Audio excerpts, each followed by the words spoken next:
think I am live. Probably. Ahoy hoy, I am Planner Walk, and welcome to another live stream where we're going to have a discussion with Flatzoid. There is something I need to quickly set up, so let me do that. Hopefully this works.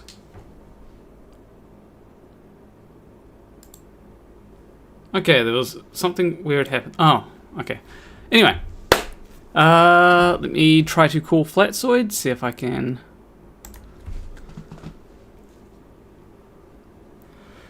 How's everyone doing, by the way? Oh, that's not what I wanted to do.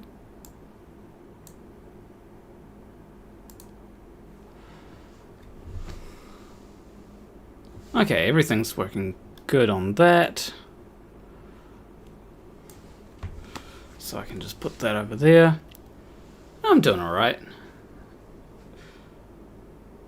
I have been doing a lot of programming lately. A lot of programming. In fact, I've been working on a thing, and that thing tells me how much each person donates. Ahoy hoy, how you doing? Oh. There we go. You're a bit quiet though. Let me turn up the volume a bit. Hopefully. What's that?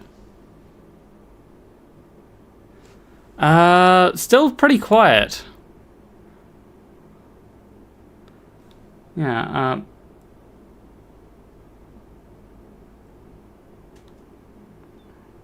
yeah, also, hold on, I think there may be other issues that I've got on my end. Oh yes, very much other issues that I've got on my end. Let me go to this. And, it wouldn't be a live stream if there weren't technical issues. Yeah. Which one? Let's try that. Yeah, because everything's full blast for me, yeah. Yep. I'll probably just put you up to 200% and hope that works. I'll talk closer to the mic as well. That can also... If that's going to help. Yeah. If that's going to help. Hopefully. Okay. I'll try to... If anyone in the chat thinks that I need to be quieter, or... Okay, apparently they can barely hear you. Okay, let me turn that up. Should be a lot louder now. So how you been? Doing well, and yourself? Been okay. Been doing a lot of programming over the past few days. Okay. Yeah. Any specific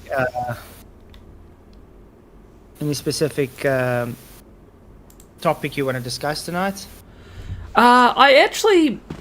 The first thing I want to talk about is it's kind of related to the last conversation that we had, and yeah. I just want to ask you a question. What sex is God? He's sexless. He's sexless. Okay. Yeah, it just says he. In the Bible, all it describes is he. So, because he also says in Genesis, male and female created he, him. So, female actually came from Adam. So, you can derive God as male, but it doesn't specifically say if God is male or female. Okay. I would take it as male because it's Abba Father. Yeah. The reason I ask is because the whole idea with a lot of Christians is they call God the Father. They use he, him pronouns for God. And you said in our last chat that you base using pronouns on someone's sex, right? Yeah, because I don't really agree with pronouns. I think it's an arbitrary kind of thing to make people feel good about a lie. That's why I don't really care about pronouns. But that's just my honest opinion, because to me it would be a lie if I have to call someone that they're not. Yeah, well, when it comes to God, you respect his chosen pronouns, and that's just the point that I was wanting to make with that, is that when it comes to there are times when you'll use pronouns that don't have any basis in what the sex is, right? Another example might be, I know a lot of people will refer to a car as she, Yeah, but that's not literally calling a car a female, though. But I know, I understand what you're saying. Yeah. I just have the thing of, when it comes to a person, if the person wants to identify as a cat, that's just ridiculous. I can't sit back and just say, okay, I'm going to call you a cat just because you want to identify as a cat. You're definitely not a cat. You understand? I think it's ridiculous. I take a bit more of a liberal view. Like, if someone wants to be a cat, it's like fine, but as long as it doesn't cause too many problems, if they're trying to actually walk around naked everywhere, then that's a bit too far. But if they're just meowing or something, going meow, then that's fine. I know people that will do things like that. Yeah, you get people that want to be treated like that.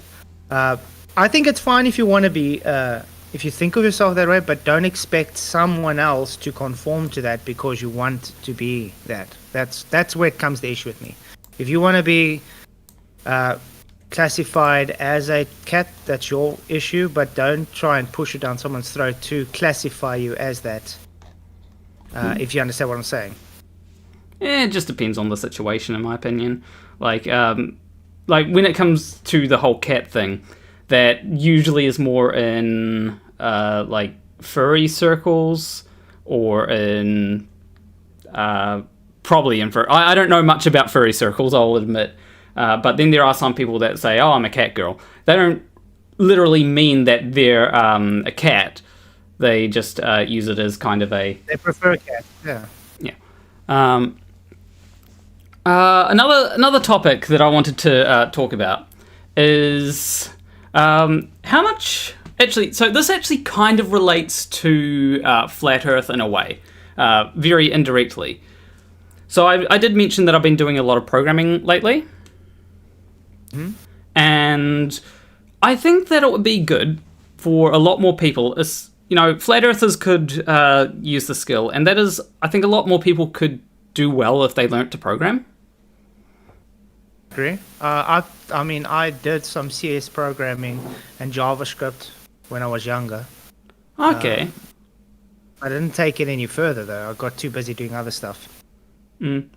JavaScript is something that unfortunately I keep on being forced to use because it's the standard of the web. Yeah. But you have programs that script out the script anyway, makes it easier for you. So it helps a bit. It's not like the old CSS Plus where you have to actually type everything out. So you can prompt something to prompt, which helps a bit. Makes it quicker. To an extent. I like to do things manually because then I know how every single thing works. It annoys me a little bit when things are a bit too automatic. So yeah, it makes a person lazy. So one of the things I've been working on, and I'll switch things over to my screen, is I've been working on this thing here, where it will basically record every chat. So basically every chat that comes in through the live chat actually gets recorded by this. I throw most of them out, but it also shows you who has chatted in my live chat and the amount that they've donated. It's eventually going to show the amount of memberships that have been given and all that kind of stuff, and show that for every person. I'll also be able to do a bunch of other things with it. But yeah, that's something cool that I've decided to work on. And I think that's quite interesting. Yeah.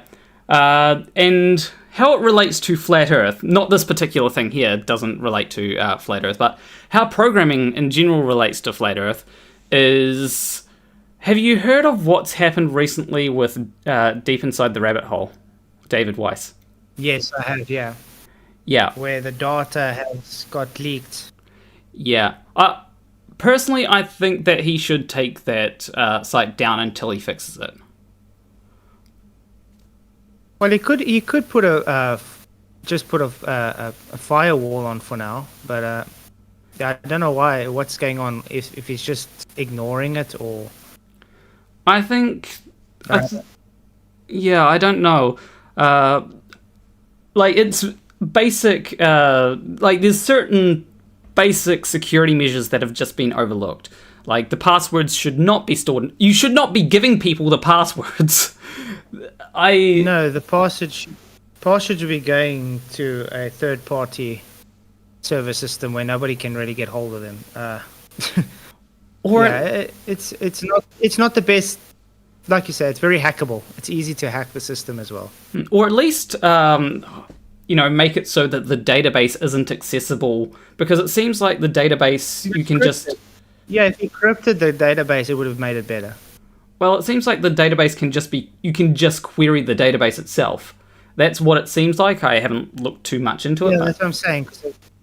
That's what I'm saying, because it's not crypted. It's just placed on. Yeah. I think that... I feel like anyone could do a better job than what's been done. Like, if any flat earther wants to learn programming and fix David Weiss's mistakes, please do. I genuinely think that this needs to be fixed, and Dave Weiss doesn't seem to be... For safety precautions and people's information, I'd agree. Yeah. Someone should just go and help them with it. Yeah, but until... If it doesn't get resolved, I think that, personally, if I... let's say the final experiment happened and we found out that actually the Earth is flat and all that. If that happened and I became a flat earther, I personally would not be trusting of David Weiss. Is just my opinion.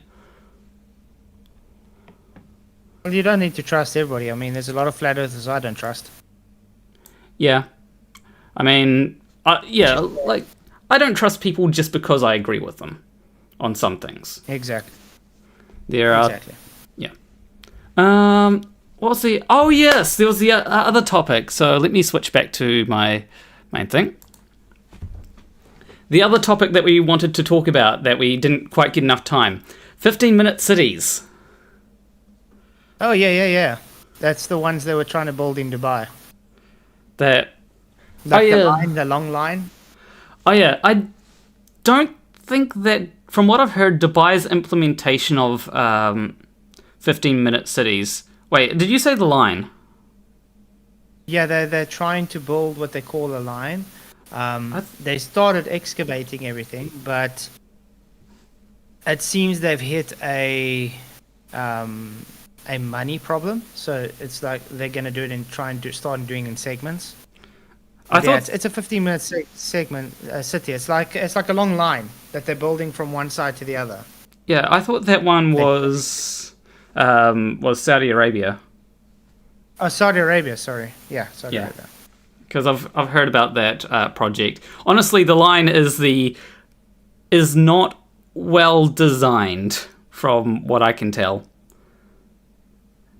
I think it's too extravagant. I think it would cost too much. They're trying to look more lavish than what it actually should be. Yeah. Yeah. 15-minute cities itself, I don't really agree with it though. And why is that? Because it's herding people into one place, so it's easier to control them. How is it easier to control people by herding them into one place? Well, if you've looked through history, that's how they've successfully created governments. They've taken everybody that was spread out in all the lands everywhere and sort of gather them together so they have governance over them. Because if everybody's together and they make laws of them, they're able to govern and tell them what to do. I mean, because if someone is out, let's say you can't control someone, let's say it's 100 kilometers away from you, it's going to be difficult to govern them compared to someone that's in your city borders and saying, well, you live here, you live under our laws, and you do what we say. I mean, that's how things work, like, just as a country.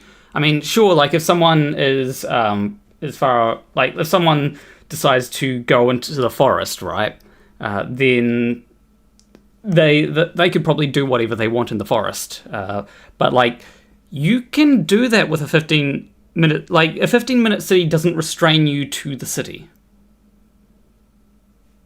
It does, because your job is there, all your resources are there, everything is there, and if anything happens, you literally just have only there. You can't go out the city and do anything because, let's say you are now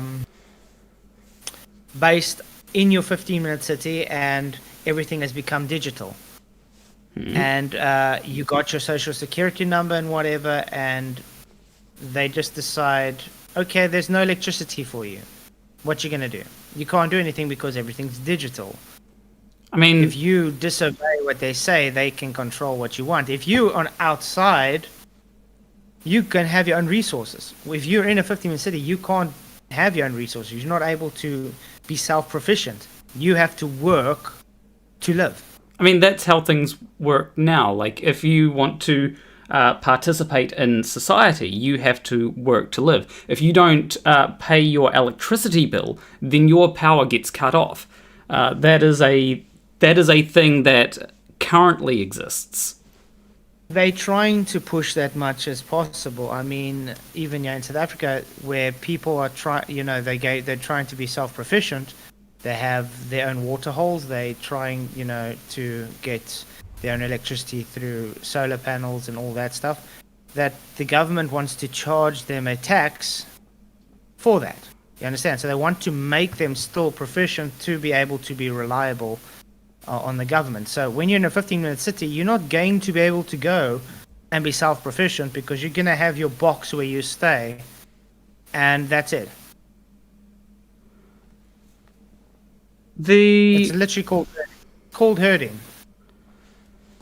Making people complacent to just follow and trust them. Then at the end of the day, they got their thumb on you and you can't do anything about it.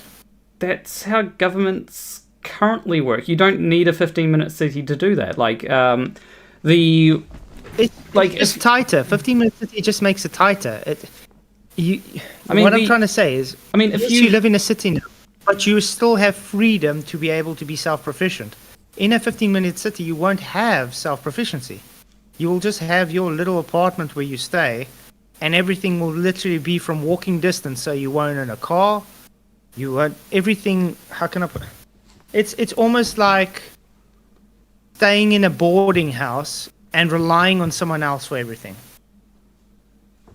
It's one of those things where a lot of the things you describe are the way that things currently are. So, like, if you I don't agree. If you want to be self-proficient, like, there's, like, sure, you can go live on a farm, but if they tax you, then they know your address. They can just tax you. Like, people on a farm aren't immune to taxes or anything like that. See, like I say, they've definitely through history they've herded people to this, that you get relied on a governmental structure. But the thing is, when it comes to the 15-minute city, those little freedoms you have now will be taken away. You won't have any other freedoms because you will be fully reliant on the government. It will be... I don't think that's quite true. Like, there are people that live in cities... Would you say that the way that people live now, like people living in cities, would you say that they are currently fully reliant on the government? Like, not even just 15-minute cities? No, but let's for instance take How's New it York. different? Let's say someone stays in a New York apartment in a high-rise building. Are they able to, let's for instance, make their own garden to grow food? Sometimes but that's only if the apartment itself allows for it. Like if you've got like a balcony or something. Right. So if, let's say, someone stays just outside New York in their own house and they got a yard, do they need someone's approval to grow a garden, a vegetable garden? If they rent the place, then yes. If they rent it, yeah, but let's say they buy it. They got their own house. They got a garden space. Actually, sometimes I just remembered. Sometimes, yes, they do need approval. There's the US has this weird thing that I do not like called homeowners associations. So, but you see my point. The thing is, they clasping down more and more on citizens to make them more dependent on the government. So as soon as everybody's going to move into these 15-minute cities, they're so reliant on the government, they either have to do what the government says or you can't survive. It's as simple as that. You're literally putting yourself in a box. I wouldn't say that, because the way that a 15-minute city works is the way that regular cities now work, except everything is a lot closer together. If they wanted to outlaw someone growing food in their property, they can already do that. Not really. Why not? Because people still have guns, they still have rights and the Second Amendment. They still are able to be self-proficient. The government's not going to be able to take that away from them. How would I? As soon as you are in that 15-minute city, like I said, you are in a box, and you're in a building with rules that you have to abide by. And if you don't abide by those rules, then you can't function there. So it's totally different. How? It's to control. It's literally hurting. It's to control you. They're just tightening the noose more and more. How would a 15-minute city take away the Second Amendment? Let's for instance take a revolutionary war. Okay? People fought for their rights in a revolution. Correct? Mm-hmm. Yeah. Now, how would they be able to do that if they're in 15-minute cities? They've outlawed guns, they've outlawed everything, and all you have is just your apartment and your job that you can go to in 15 minutes. How does making a 15-minute city change the Constitution? Easy. They take away your right to be able to have a right. Because you literally are reliant on the rules of the government. You are reliant. You have no how can I put it? Amendments to follow. You have no rights. They take your rights away. And if you've been looking through history of governments, they do take rights slowly but surely away. So they make people complacent to not realize they're taking it further and further away. So do you think that if I'm let's say tomorrow they make a 15-minute city in California, do you think that means that nobody in California abides by the Constitution anymore, or that nobody in that 15-minute city somehow that 15-minute city can void the Constitution? That's not how laws work. No. How it works is it takes time. They'll get people to go and move to the 15-minute cities. Everybody's going to move now in those cities. They're going to see all the pros. Oh, great, we're doing great.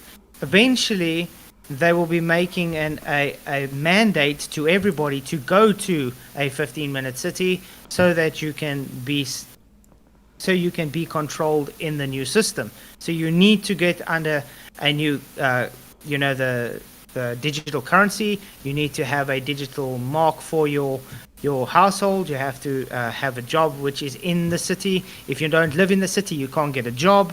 You understand? So they will outlaw people that are not in the cities, and therefore it will be taking your rights away without you even realizing your rights are taken away, because you are just going to be saying, well, we still got rights, but we are living under a law that is just taking our rights away. You're going to see it as free will. That's currently you moved there on your free will.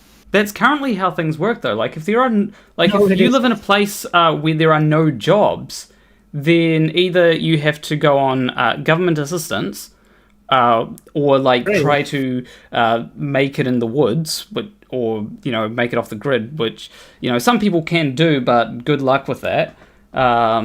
Or you can move to a place where there are more jobs.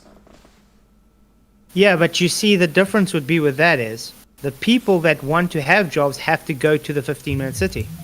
If you don't go to the 15-minute city, you'll be outcast. So therefore, you can't have a job to provide for yourself. If I want a job, I have to go to a place where jobs are, especially if the jobs and jobs are usually in cities, because that's where more people are located. So when more people are located, there's higher demand for jobs, so jobs go there. That's just how. Exactly. Yeah. So. It's like harvesting bees. So that's you take the queen bee and you stick the queen bee in a nest, and all the bees go and harvest towards where the queen bee is. That's how cities currently work, though. Cities currently work by having all the jobs. The only difference. Not all the jobs, majority. The majority of the jobs. The only difference between 15-minute cities and the way that cities currently are is that in 15-minute cities you don't need cars to get around. You can get to places by a 15-minute walk, which I personally think is a lot better than having to drive somewhere, especially seeing as there's a lot of people that live out in suburbs and they have to have a 2-hour commute into the city to get to their job, or a 1-hour commute, depending on what city it is. Then to get back home, they have to do the same thing, which wastes a lot of time. Doesn't give you a lot of free time to do what you want. Well, let's look at it throughout years then. Okay, you've moved now to the 15-minute city, and you have children. Your children start to grow up. They don't know how to drive a car. They don't know how to be self-proficient. All they know is, in this 15-minute city, I have to abide to the rules, go to my job that's 15 minutes away, go to the store that's 15 minutes away, swipe my digital card to get this, and that's it. That's life. Move on, do the same thing. Do they now know how to, let's say, instant start a fire on their own? There's a lot of people that don't know how to start a fire on their own who, Yeah, because they've been tightening their thumb down on people throughout generations for this. It's called herding. You do a generational because people get more complacent with time. That's why you're taking this so easily it's fine. I see it as a good thing. In the meantime, it's like my example is when you take a row of sheep to a slaughterhouse. All they see is a narrow gate. But it starts off with a large funnel, and they get funneled into that, and they think, I'm just following the sheep in front of me, and eventually they get slaughtered. It's the same thing. But it's just, that's how it currently works. It's like, if you... No, it doesn't. People have free choice still now. Nowadays, to be able to say, there are a lot of people that wouldn't be able to start a fire. I can learn to drive a car. I can learn how to shoot a gun. I can learn to go out in the woods and start a fire, do a camp. When you're in a 15-minute city, you won't have any of those rights. You won't know how to drive a car because you're not going to need a car, so you won't learn how to drive. You won't need to have a gun because it will be outlawed. Everybody will be too close connected. You won't need to know anything else than just going to the supermarket, swiping your ID card, and going to your job. That's all you'll know. You won't know anything else. So, in a 15-minute city, there would still be cars, because one of the maybe not personal cars as much, but there would still be vans for transporting stuff if you need to do that, like U-Haul stuff. But like there might be times when people do need a car, or maybe if you, like there's a lot of racetracks around in different places where people might want to go, and you might want to learn how to drive for racing or something like that. There are always options to learn how to do a thing. And 15-minute cities, I'm sure there would be some shooting ranges that you can go to. Wouldn't those be specialized jobs? So not everybody's going to be able to get to do those jobs. Well, because congestion charge. I mean, even in London right now, they have things like congestion charges and MOT and stuff because of this. Yeah, but that's because there's just too much people for that little space. So, do you not think in the 15-minute city they will have restrictions to say, okay, only 10% of the population is allowed to have a car? It's for it would be something along the lines of congestion charges. If there's, and also it would have to do with there'd be a bunch of stuff. But like also, even now, you need to get a license in order to drive a car. There are requirements that you have to pass in order to get a license. We don't just let anybody drive a car. If my vision is not good enough to be able to drive a car, then I can't get a license. License to drive on public roads, but do you need a license to know how to drive a car, though? Well, it depends. Like if I live in the current city, if I live in the current city, in South Africa, it's quite normal, especially in the bush, with the farms and stuff. Children learn how to drive from 9 years old. My daughter's 8 years old and she can already drive the car. Yeah, but that's it doesn't mean you she can drive publicly on a public road. No, but she can drive a car. But that's like the way that things currently work is if I'm in a city, I live in a city, I cannot just get a car and drive it without a license. I mean, I can, but it's illegal. Why? Yeah, because you are conformed to the laws. Now, those 15-minute cities will have such a tight ship of laws that you have to abide by, or you won't be able to function. That's my whole point. It's literally a tighter rope around a person, taking more and more rights away willingly. I've got a question. Do you know about the two types of freedoms? Just go on. So there's positive freedoms and then there's negative freedoms. Yeah. So so the difference between them, and I can't remember which is which, but I'm pretty sure negative freedoms are the freedoms from oppression. So if someone says, so the freedom to own a gun, for example, is a negative freedom.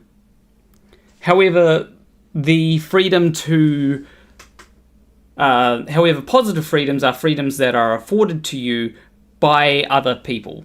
So, for example, the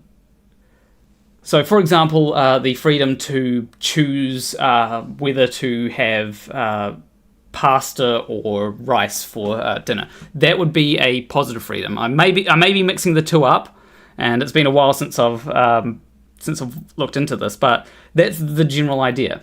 Now, a lot of people focus on negative freedoms because they don't want to be stopped from doing something. But the requirement to get a license, in a way, is taking away some of your freedoms. But if you live in a place where there's more options available to you, where you have the option to walk, where you have the option to take public transport, do you not think that would give you freedoms over? Like, you may not have as much of a right to be able to get a license. Maybe licenses are more stringent or something. But do you not think that the freedom to be able to do more is a good thing? I think it's got its pros and cons, though. Like I said, you got pros on... What I would do is I would say, let's take what the pros and the cons are and outweigh them. because you are taking from your freedoms that's given right to you as birth to be able to practice. So you can do certain things. But if you are bound by certain laws, it is you willingly giving those freedoms away for the how can I put it, for keeping with those laws. Yeah. I would. Here's another good question. Because you focus a lot on laws, but there is another aspect to things that take away your freedoms to be able to do stuff, that take away your rights, and that is just rules. So, as I mentioned earlier, when there's a difference between legalism and law.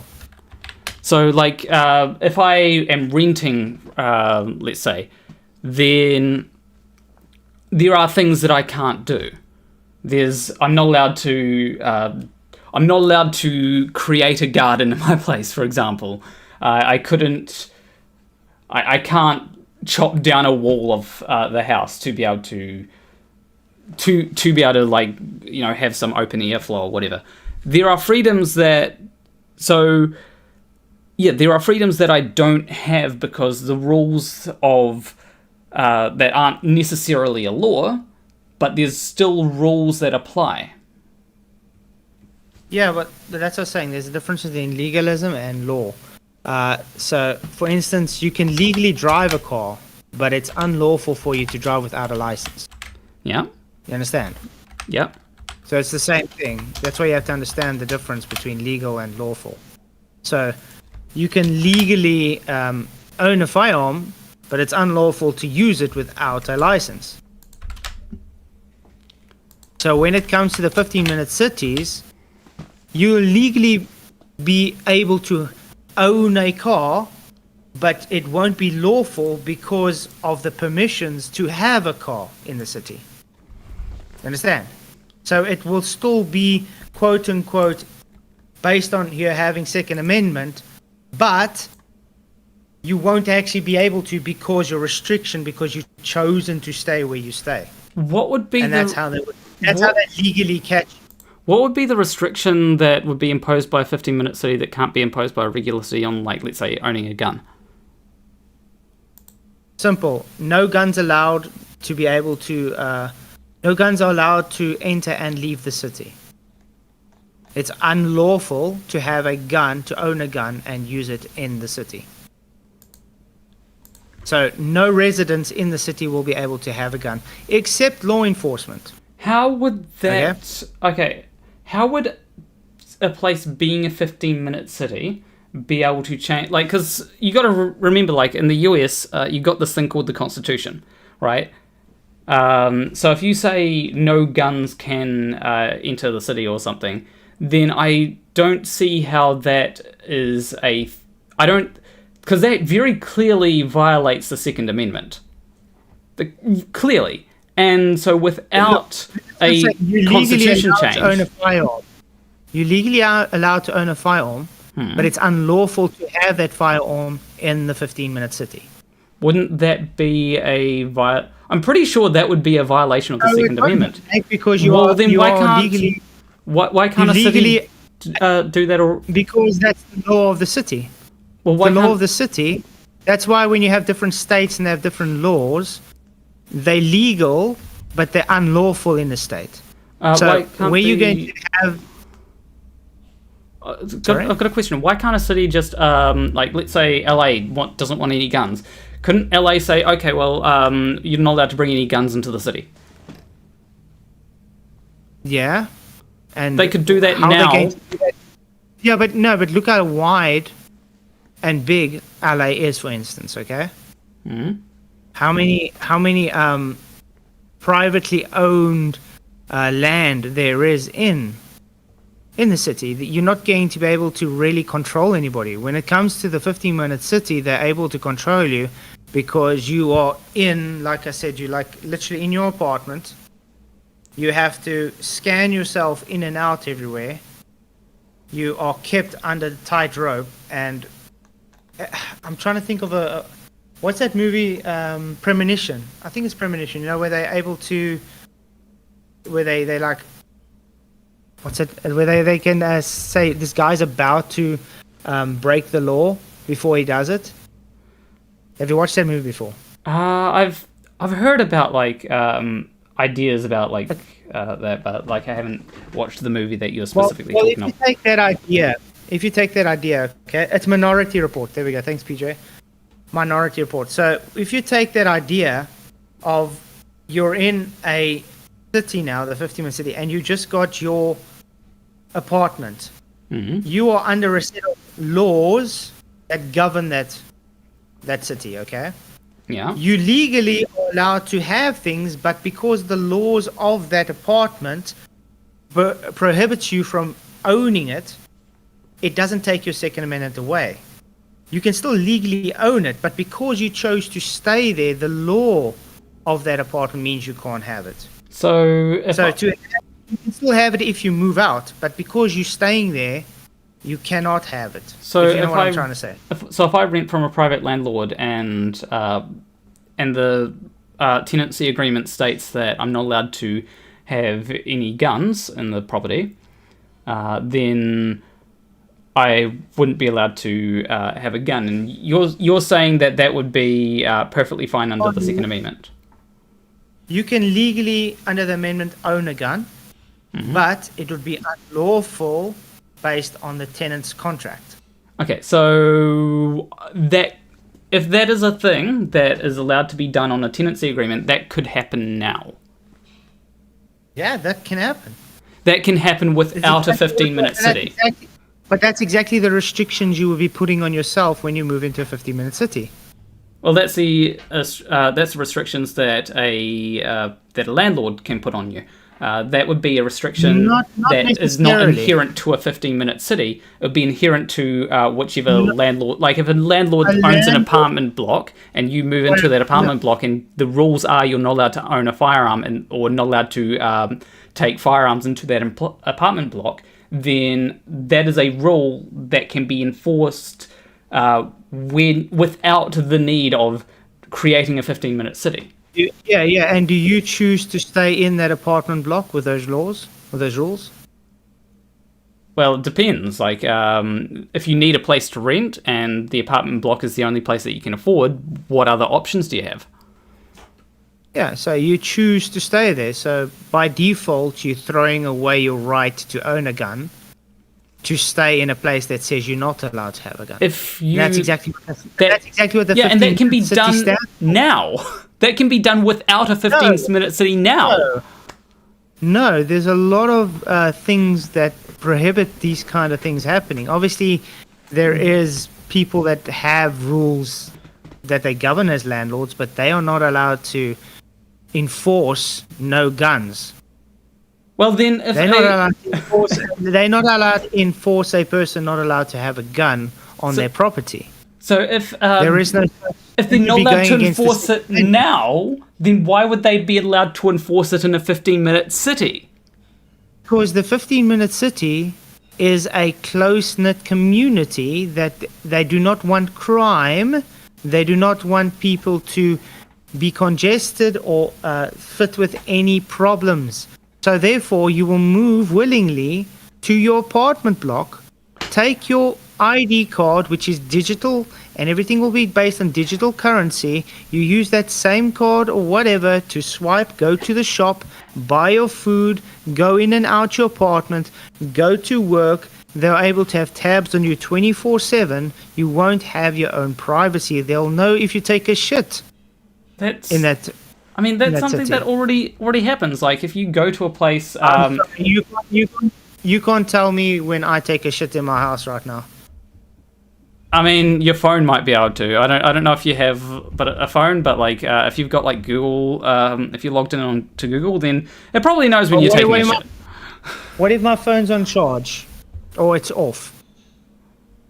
Maybe I don't know, but like the thing is, any of those things everything that you've mentioned does not change with a 15-minute city. The difference between a 15-minute city is that you can just get to the supermarket without needing to drive there. You're not forced into driving to the supermarket, which you are in a lot of current cities. If you have to... And that comes back to my point, though. Let's say you've lived there now a generation, you got your child. Your child has never learned to drive a car because they didn't need to learn how to drive a car. Your child never needed to learn how to use a weapon because they never needed a weapon. And what they're going to do? Oh, wait, you are dependent now to stay there for the rest of your life and your children and children's children and doing whatever the government says you should do. You are now forced because that's all you know. You understand? So you can't expect that person that's brought up without knowing how to use a car, without knowing how to use a gun, without knowing how to build a fire or whatever, they don't know anything else other than their 15-minute city. When they need to now leave the city to actually get somewhere, they can't survive on their own because they don't know what to do. But you understand? That's the case even now. Like a lot of people don't want to leave where they've been brought up because they feel dependent. They may be dependent on their job that's there. They may be dependent on friends that live there, relationships there, family members there. There's a bunch of stuff that you can be dependent on.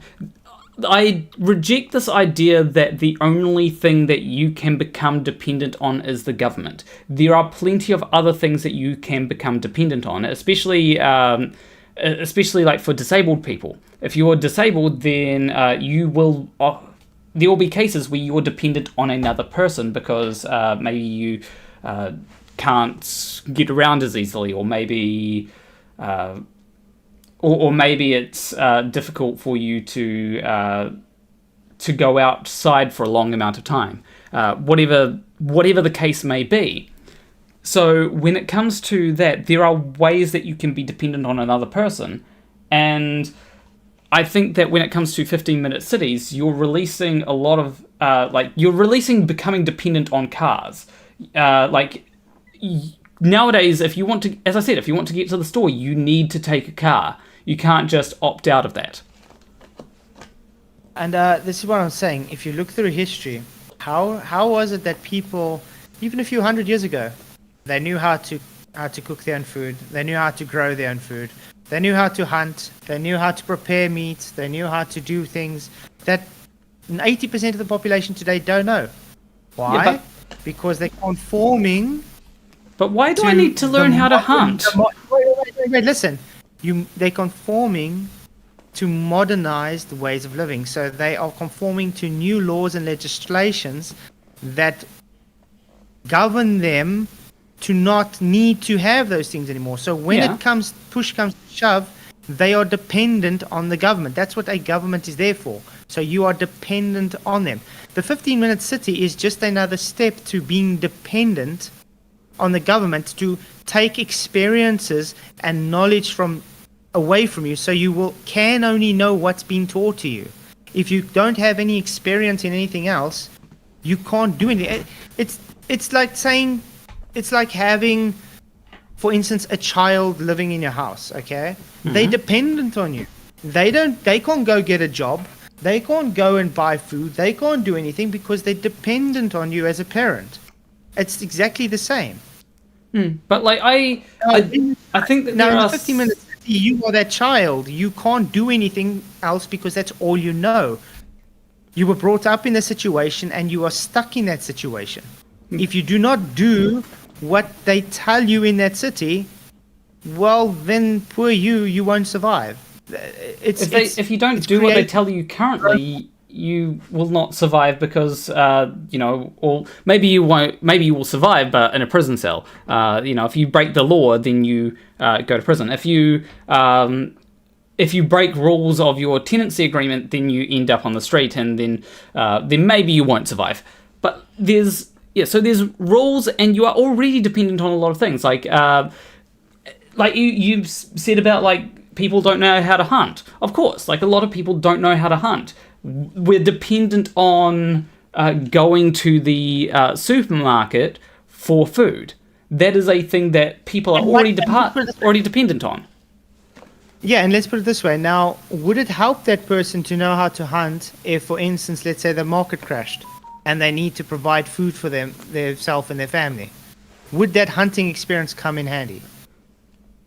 Potentially, but like if everyone suddenly has to start hunting, well, there's probably going to be some problems with that. The benefit of society is that not everyone needs to know everything, and I think that's a point that you're missing. Is that when it comes to living in society, you don't need to know how to farm, but someone will. There will always be someone that needs to know how to farm. You won't need to know how to, set up whatever you need to. You don't need to know how to program in a society. But there are people that will, and those people can make other people's lives better. You don't need to know how to, operate a checkout. There are people that will need to do that. You don't need to know how to cook, though. It is very beneficial to know how to cook. There are people that can do that for you. That is the benefit of living in a society, is that you don't have to know everything. But do you have to live in a 15-minute city to have a society? You don't, but a 15-minute city makes things more convenient. Convenient how? I haven't seen any really good pros that outweigh the cons for a 15-minute city. Okay, here's an idea. Third spaces are a good thing. But do you know the idea of a third space? Yeah, good. Yeah, like an open plan, yeah. What's that? Like an open plan? No, so the idea is that you've got the first and second spaces are home and work. The third space is another space that people can exist in, like outside of those two spaces. So like, sure. Yeah, so like a bar and stuff like that. With the way that cities are currently set up, it makes it hard for third spaces to exist, especially. And I just had a thing crash. 1 second. So, if for example I want to hang out with friends, it's a lot harder to do that when I have to, if I have to go all the way across town, and then if I want to get back, I have to come all the way back. In a 15-minute city, ideally those places would be 15 minutes away at most. Whereas if they're an hour away, it kind of disincentivizes that, and also by them being so far away, it makes it harder for places to survive when people are disincentivized from going to those places. So a bar, for example, will see less traffic if everyone is further away from that bar and then has to either drive to that bar, find parking, and all that kind of stuff. Whereas if you are really close to it, 5 minutes away, you're more likely to go to it, right? You'll walk to. I've known people that won't go to certain places because they're too far away. I've experienced that struggle, and so that is one benefit, and that is good for social interactions. If you want to interact with people, and being social is really good. It's really good for just being a human. And do you think this will make people lazy? No, I think the opposite. I think people will actually go out more. If you look at, there's a city in America. They call it the fattest city in the world or something. Mm-hmm. They don't walk. They literally sit on mobility scooters and drive everywhere because it's just too much of a mission to walk. And then so they just eat like they want. And they hardly move. They go into their apartment, they sit and go to the toilet or go to the bed again, and then get on a mobility scooter. Then they go to their job, sit at a table, do the same thing. Do you not think this will be the same issue with the 15-minute city, because people will now be discouraged to be able to, take longer walks or do something because it's going to be ingrained to them. Everything is now so close. Why bother? I think the problem now is that to get anywhere, you need to drive a car. you can't walk anywhere. Walking somewhere takes too much time and effort. So people hop in their car. They're not getting the exercise that they would get if something's a 5-minute walk. Then you walk there if you need to go there. If something's a 15-minute walk, like I walk to the supermarket if I need to go to the supermarket. I don't hop in a car and drive there. A lot of people do, and that is worse for health if you get in a car to drive everywhere than it is to walk, obviously. And so I think if people live in 15-minute cities, they'll be more incentivized to walk because walking won't seem like a chore. Okay, I can hop onto that a bit to an extent. Yeah, I think that in general, 15-minute cities actually do help for health. And I know that's you'd probably say something about like the food or something, but I'd argue that that's like a problem in modern day society. Well, what do you think? What do you think? Because it will be limited for in the cities for food commerce. Do you think it's going to be the businesses that, like for instance, the bigger franchises like McDonald's and things that will be the food businesses there? This is another benefit of 15-minute cities, is because it's just easier to go places. Like if you want to go to a cafe, it's right there. Like you might be in, especially if you're in a mixed use neighborhood, where your house might be above a cafe. So if you need to go to a cafe, it's just down a block of stairs, and that helps for if you want to, you want to hang out with someone or whatever. With local businesses especially being closer to where you are, then those local businesses will see more foot traffic, which is important. If you need to drive somewhere, then you're more likely to drive past a lot of local businesses.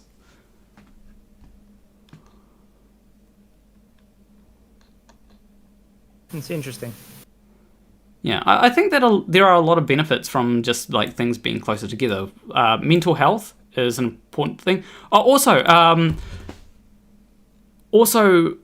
one thing that I do not like about too many cars is there'll always be at least one asshole. I see this like at least once a week. There'll be one asshole that one person that has the smallest dick and is compensating for it by making his car loud as shit, right? That is something that is really annoying and irritates me to no end because I don't know what it is about it, but it just does something and my brain does not like it.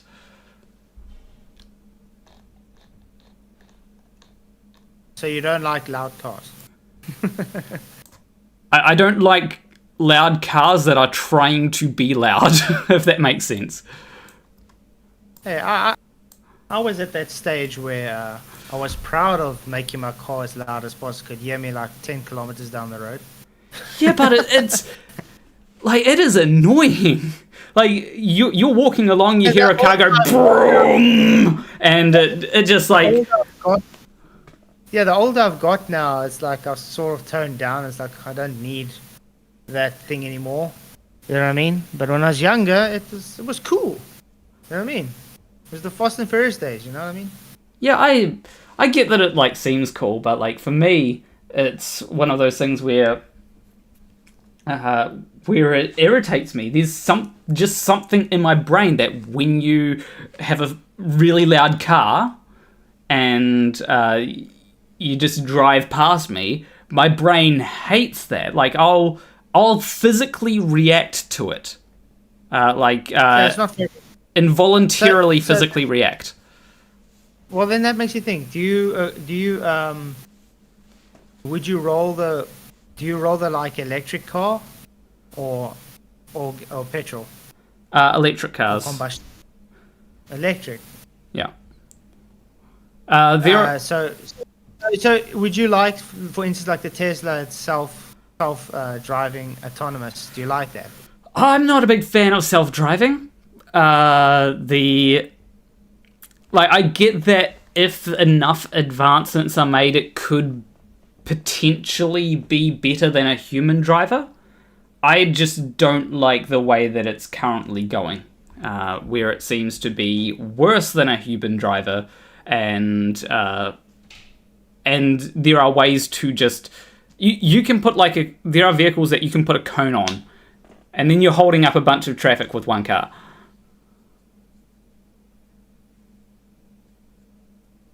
Yeah, the reason I don't like the electric cars though, is it's actually a lot more. How can I put it? Let's, for instance, take cobalt mining just to do the lithium batteries. Yeah, it's a lot more. It's actually a lot more hazardous doing that, and it costs more to do that, and it hurts the environment more than what it does just for 10 years of combustion driving, you know what I mean? And it sounds cooler. Combustion cars sound much cooler than just that normal. You know what I mean? I do like, because I've been in a car that's a hybrid. I like how quiet they are, and how you can be at lights, and you will just be peaceful rather than you hearing the engine of the car. I do like that, but I do agree with you to a point about the whole, the need to mine cobalt. It's not great for the environment. Cars in general, the production of cars in general is not great for the environment, as well as the fact that a lot of places, their electricity creation is from just burning fossil fuels. That's also not good for the environment. So, in that sort of sense, I think that there are issues that I think the issue is with cars. Public transport, on the other hand, and being able to walk everywhere or being able to cycle everywhere, I think that's a lot better. If you live in a 15-minute city, you don't need to drive. Therefore, you don't need to create so many cars, and what that means is that the 15-minute city has a better impact on the environment. Yeah, that's another positive, obviously, because you're going to have people cycling rather. Yeah, and that's why I also support cycle lanes. There's a lot of people that don't like them. Have you found that there are two groups of people that get an undeserved... Now, I know that you'd probably say flat earthers, but there are two groups of people that I've found that get an undeserved amount of hate. And Christians. What's that? Christians. That is not one of the groups that I was thinking of. But they are one of the most hated groups that you can find today. And imagine being a flat Earth Christian; it's even worse. I mean, when it comes to Christians, there are a lot of Christians. In government, I think most people in government are Christian. At least in the US, and some other places like New Zealand. Used to be at a stage. Today, you'll rather call them what Dawkins will say, cultural Christian. Some of them, I'd probably agree with that. There are some people who I'd say don't act like Christians, but that gets into the political realm. I agree with that too. What's that? I agree with that too. Yeah. I agree with that. Also, I just realised that. Oh no, things aren't going wrong yet. What was this? Oh yeah, so the two groups that I find that get an undeserved amount of hate are vegans and cyclists. Cyclists? Yeah, people don't like cyclists, but then again, they don't like campers either. People that drive with caravans. I don't know why. Yeah. But cyclists, for some reason, people don't like them. I think it's because they see them as a nuisance for some odd reason. Yeah, I think that is part of it. I find that there's also this notion that cyclists are constantly breaking the law, right? I've heard this a lot from people, and it's cyclists are constantly breaking the law, and it's well, a lot of drivers break the law. It's just that when drivers break the law, they don't really notice it. Because maybe you're a driver who breaks the law, But when cyclists break the law, it's suddenly a big problem. And it's not just the one cyclist that may accidentally went through a red light or something. It's every cyclist. So I just want to ask, are you a vegan cyclist? No, I am not.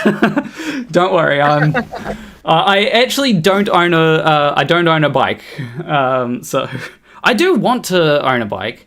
I think it would be a bit easier to get around that way, but unfortunately, that's not. It's a good stress reliever. Cycling is actually a very good stress reliever as well.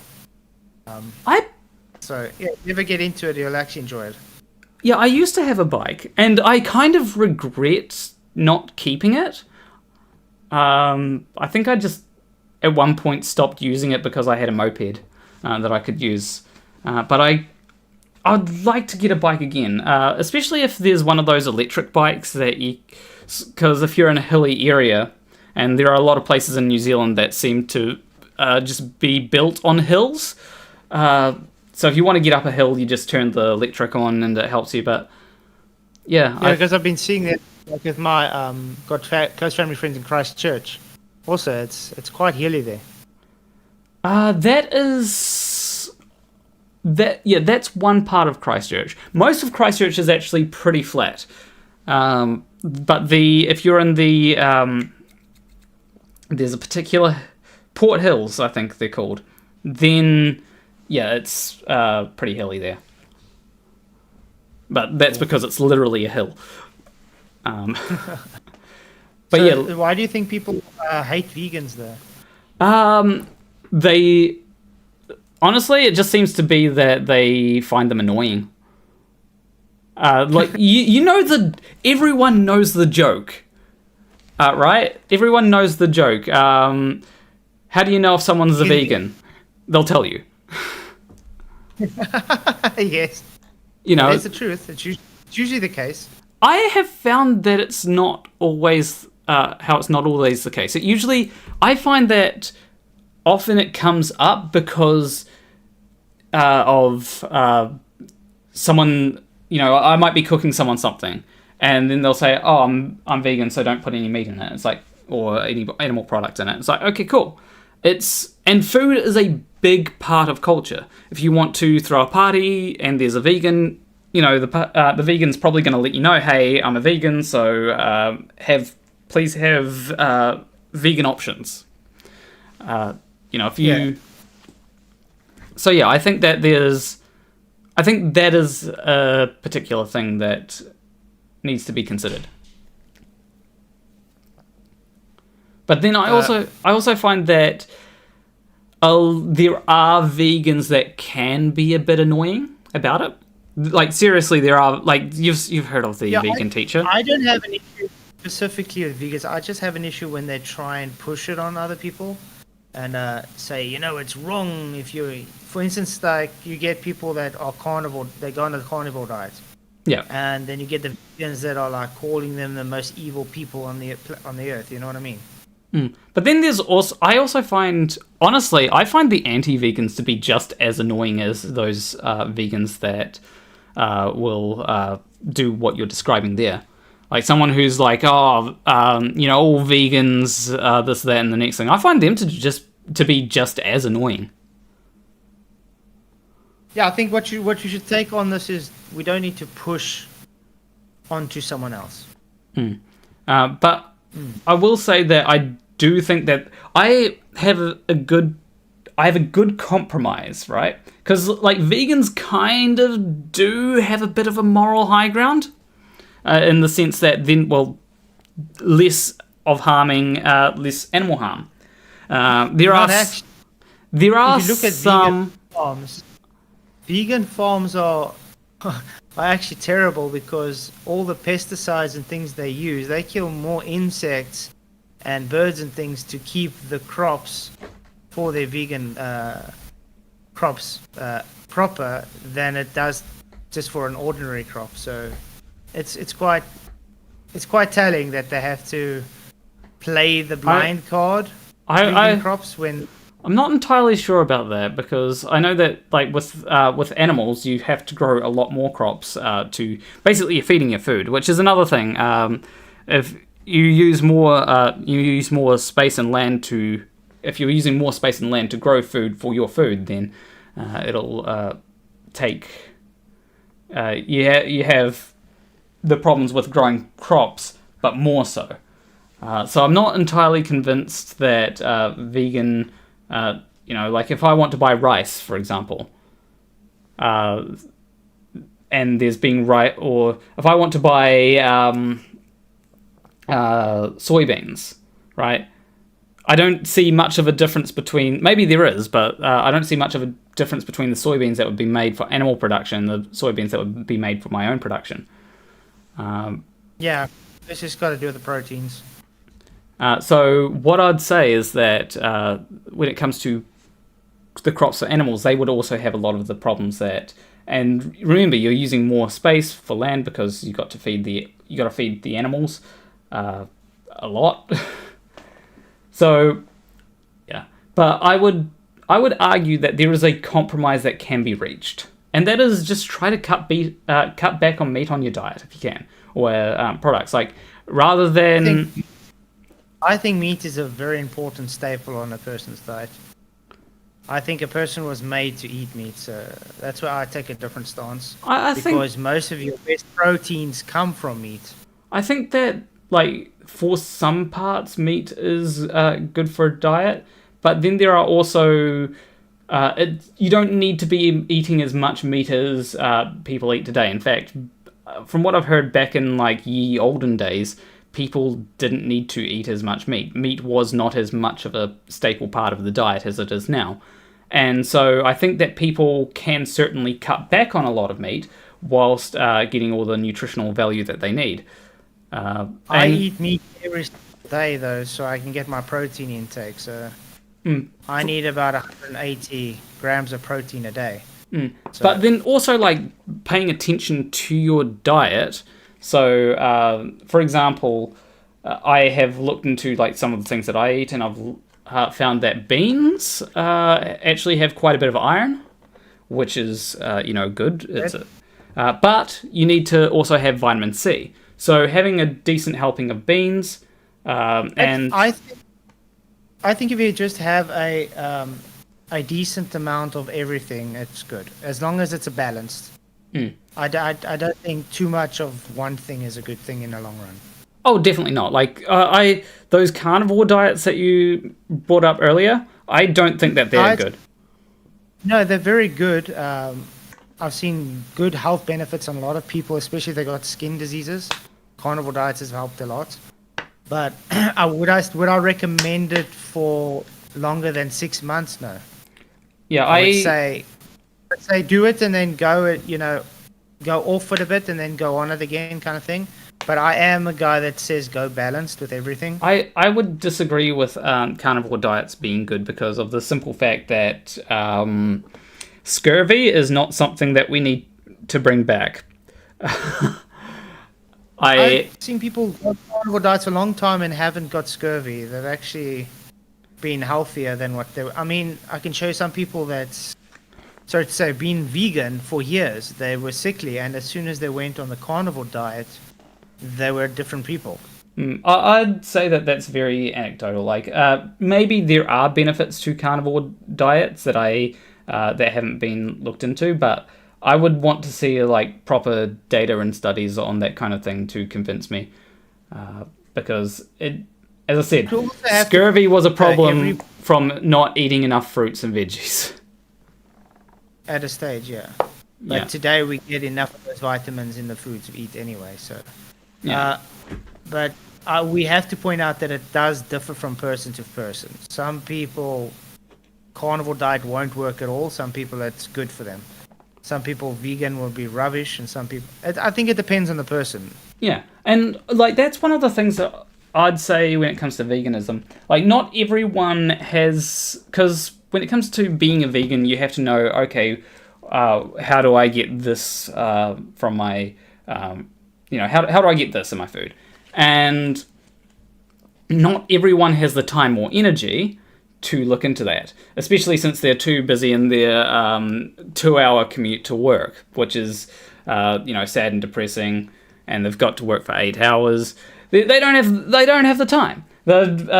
Maybe if they lived in a 15-minute city, they could be vegan, but they don't have the time. So when it comes to veganism, I can understand people not wanting to go full vegan, but I'd say, hey, maybe take a step back from meat. Maybe rather than having some meat in your diet, have a bit of tofu.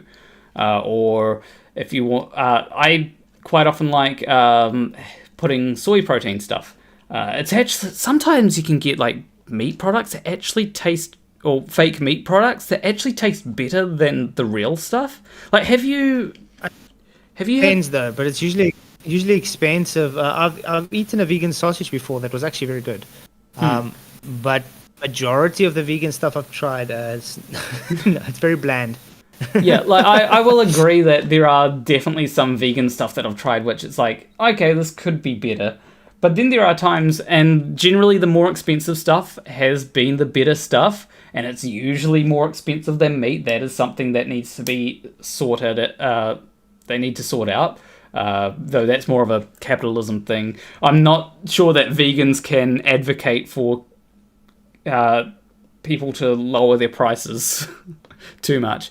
But I would say that, yeah, like there are things like the impossible patties that you can get, or the impossible Whoppers from Burger King that you can get, that they just taste better than the real thing. In fact, in that case, it's the meat that's bland.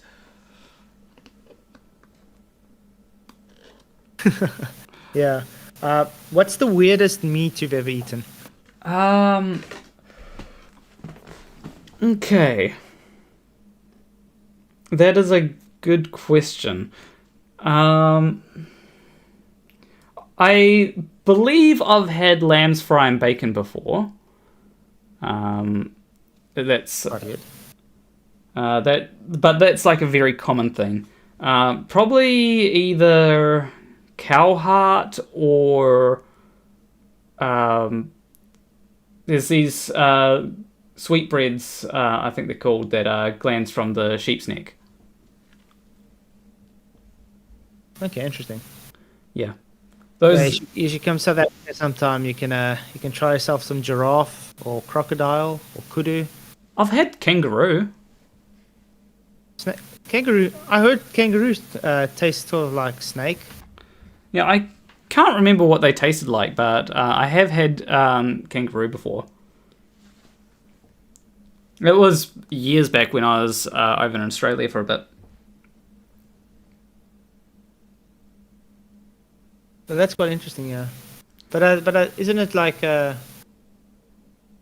the kangaroos, I don't think they'll really kill them for food though. It's more because they're protected, I think.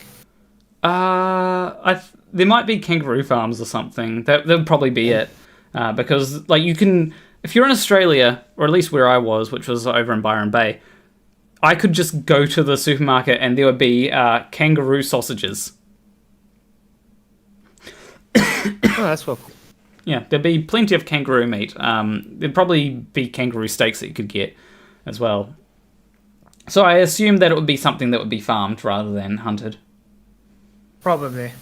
Yeah, but then there's there are things that I've eaten that some people would stay well away from, like grasshoppers.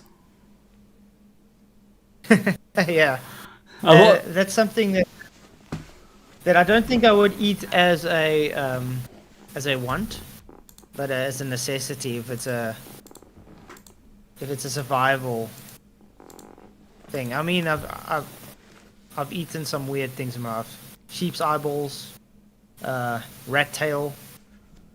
I've eaten quite a lot of different things. But I think the most interesting meat I've ever had was probably between giraffe and crocodile.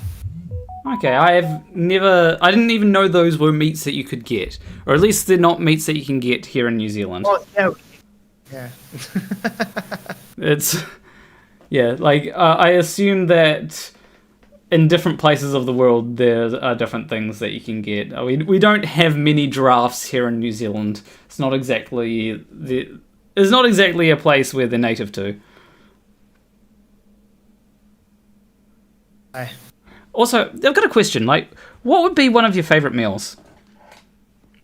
My favorite meal? I think it changes. At the moment, I really do love myself a avo and chicken wrap. That is my favorite. I recently had a desire to and you've brought it back. I want to make wraps, and they have to be homemade wraps as well. You know, you have to have like the salad there, the cheese, the mayo. I like the beetroot and spinach wraps. Those are quite good. Oh yeah, I sometimes have beetroot in wraps, but I don't buy a lot of beetroot. Yeah, I take it for the iron. That's a good point. Maybe I should then, because I do try to make sure that I'm getting enough iron in my diet. But yeah, one of my favorite foods, like I tend to like spicy foods, so if I can put spice into something, I will. But one of my favorite foods has generally been something like nachos. Yeah. And curries are also a good one, but curries take a lot to prepare. One thing I haven't had in a long time that I think I would love to get again is bobotie. I don't think you've heard of that before. No, I have not. South African dish. Okay. It's delicious. Yellow rice, basmati rice. Okay. It's mixed like egg and chutney, and you put raisins in. Oh, it's delicious. That's something that I might have to try at some point. I have had some. I've had some certainly interesting things. Like there was something that I had a few months back that my partner made for me, and that was a chicken chowder. It was beautiful. Yeah. So things like that can be really nice. Just anything that has a lot of flavor, really. And that's the problem with some people, is that they don't put enough flavor in their food. Yeah. There's some people that's very bland, and then you get the people that their hands are too heavy with the salt. Yeah. Yeah. There are times when... I mean, believe it or not, at a stage, I was like over 100 kgs. I wanted to become a chef. So I would eat practically everything. I was very overweight. It was something. Yeah, I personally think I need to put on weight.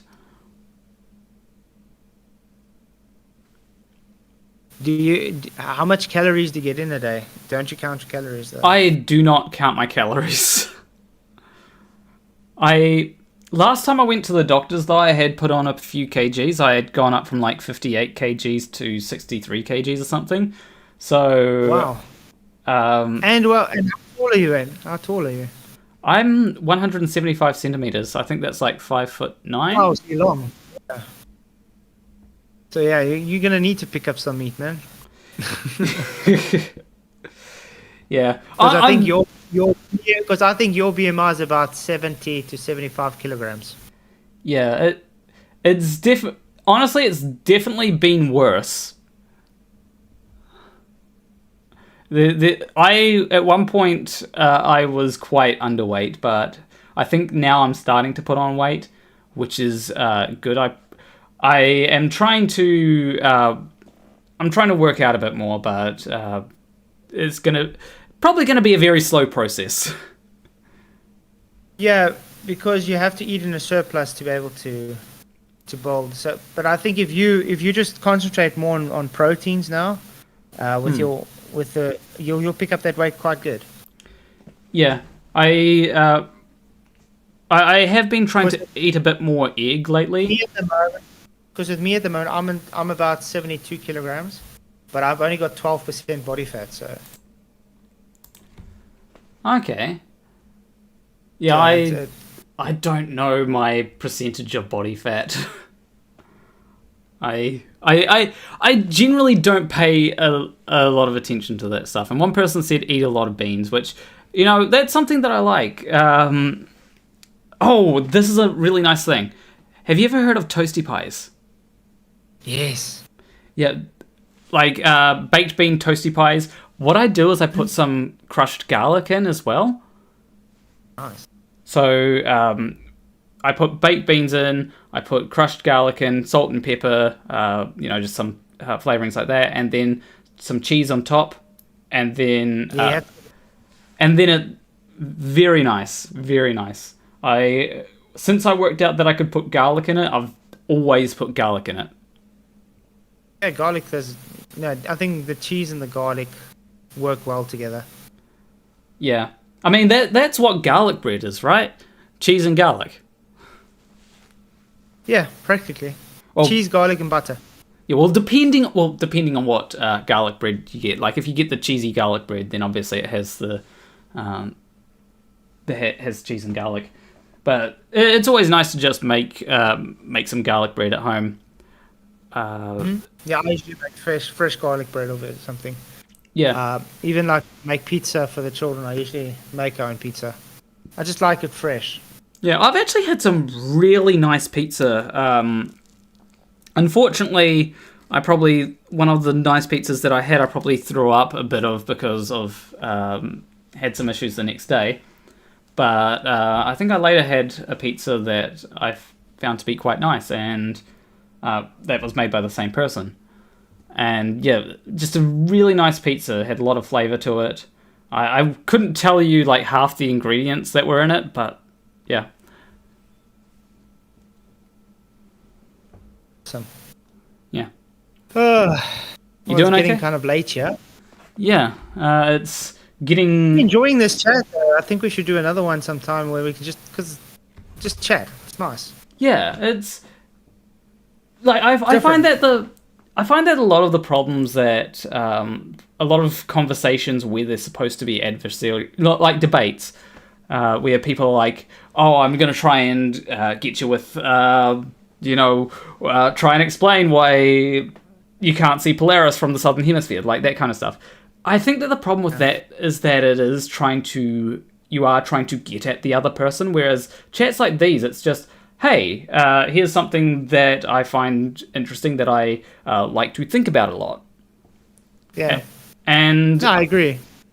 Yeah, and I think that there's a big difference in the way that, like, it is very easy to see people that disagree with you as stupid, uneducated, as people that don't know what they're talking about.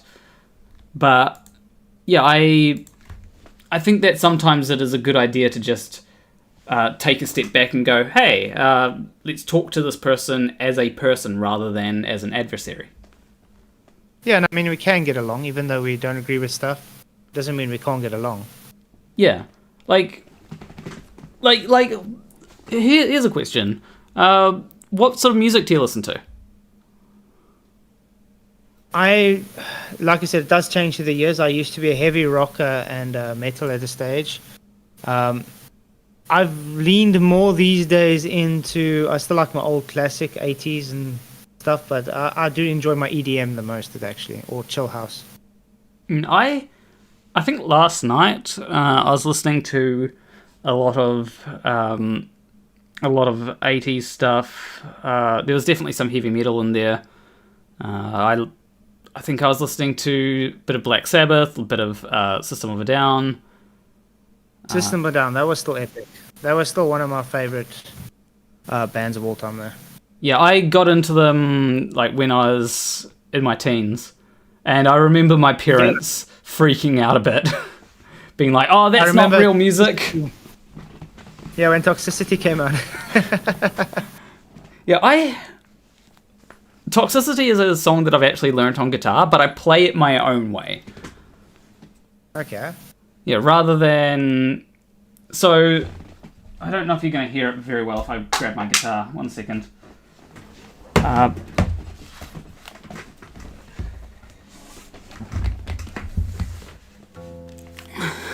So, like, the way that it's meant to be played, and I do start off playing it the way that it's meant to be played, is like this.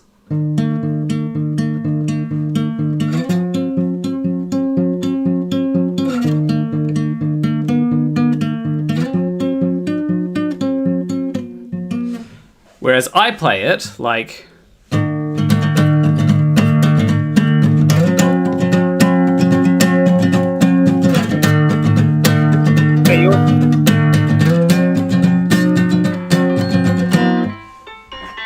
Yeah, yours sounds more chorus-like. But that was still one of the songs. I loved it. Yeah. What one... There's a few that I really liked at times. I know that I got really into BYOB at one point. I have listened to plenty of different variations of that. Same with IEAIAIO. Mm-hmm. That's another one. Because it's just got such an interesting rhythm. And... I've liked the style of System of a Down. I think that's what caught my attention to them. Yeah, a lot of their songs are very different. Like, you can... Like, Steal This Album, for example, you can have songs like Roulette on it, which comes completely out of nowhere. It's just like an acoustic... an acoustic jam, and then it's a highway song. I don't know if you've ever watched... It's a YouTuber, Moon... What's the guy's name? Moonroach, whatever. Moonich Productions? Moonich Productions, yeah. Yeah, does like things in the style of System of a Down. Like, I think he did... he changes what if, for instance, ABBA wrote... yeah. I saw the... I think it was if System of a Down wrote Toxic by Britney Spears, I think it was. And that guy's good. Yeah. And it's just... Like, I know that, like, people that are fans of the original won't like the System of a Down version, but I was listening to it and I was like, this is pretty good. This is the sort of music that I like listening to. Yeah, no, he's good. He's got a good talent. Yeah. I like when people take a song that I like and do an interesting variation on that song. Like, yeah.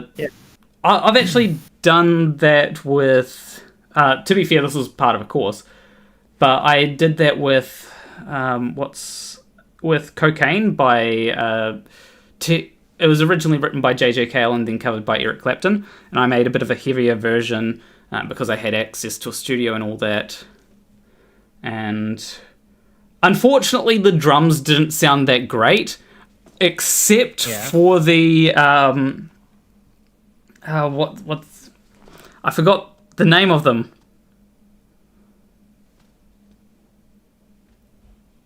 I think it's the tom-toms. Those drums. Those sounded really good. I think I got the right mics for them, but everything else, like the snare drum just doesn't sound... It sounds a bit off. Yeah, it's usually the hi-hats and the snares that don't. Yeah. Also, the hi-hats were sounding off. Mm-hmm. But the when I had fills, people were like, those fills sound amazing. Everything else sounds like shit. But it was a fun experience, though. So what instrument would you prefer playing, drums or guitar?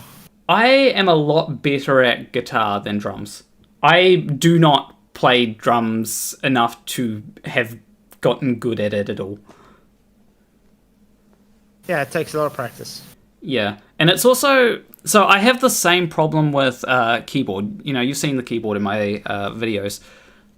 And I can play a little bit, but as soon as I'm trying to do different things with both hands, that is when I start to have trouble.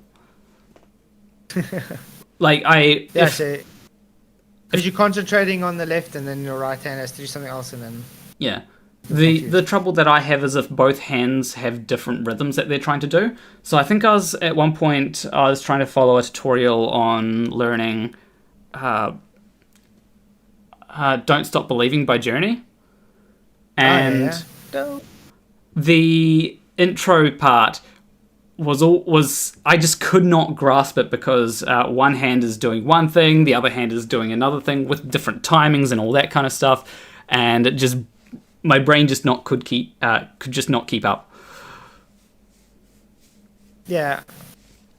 So, but you get some people that are just inclined to everything. Yeah, like I do like playing different musical instruments. There is an instrument that I have. Like I have some interesting instruments. Like I have this one that that has some interesting sounds.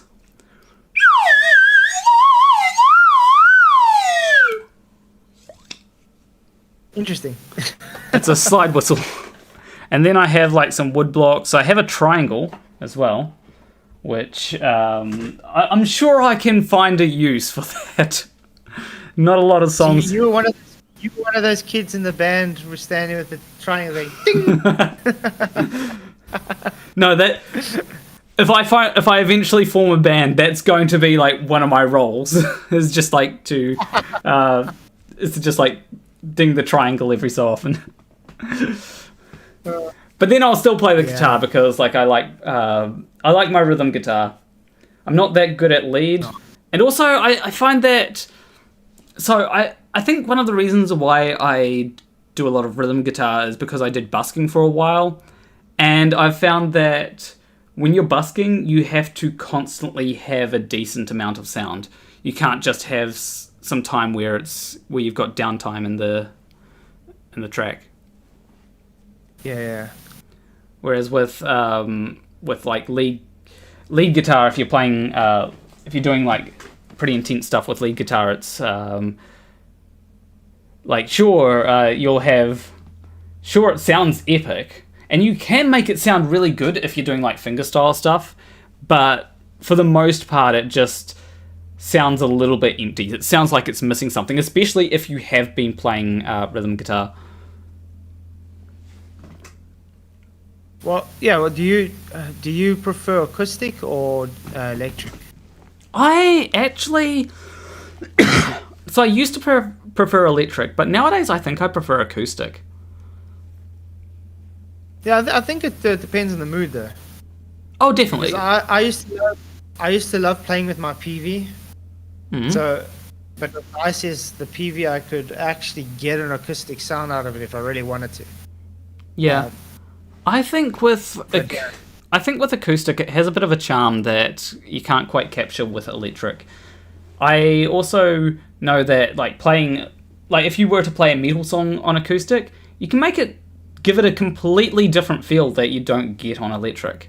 Yeah, but the acoustic has like a raw drum to it, where electric guitar doesn't. It has that almost bassy raw.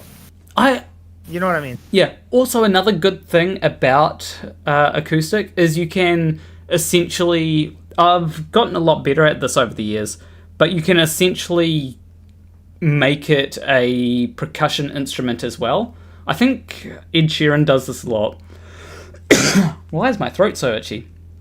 Ed Sheeran will often use percussion things or use the guitar as a percussion instrument, whilst also using it as a rhythm. That's what I like about the acoustics. You're able to be very creative in how you use it. Yeah, like if I think something that I've kind of written myself. I'll just play like the rhythm. I essentially use the guitar as both the rhythm and the percussion. So I think it goes.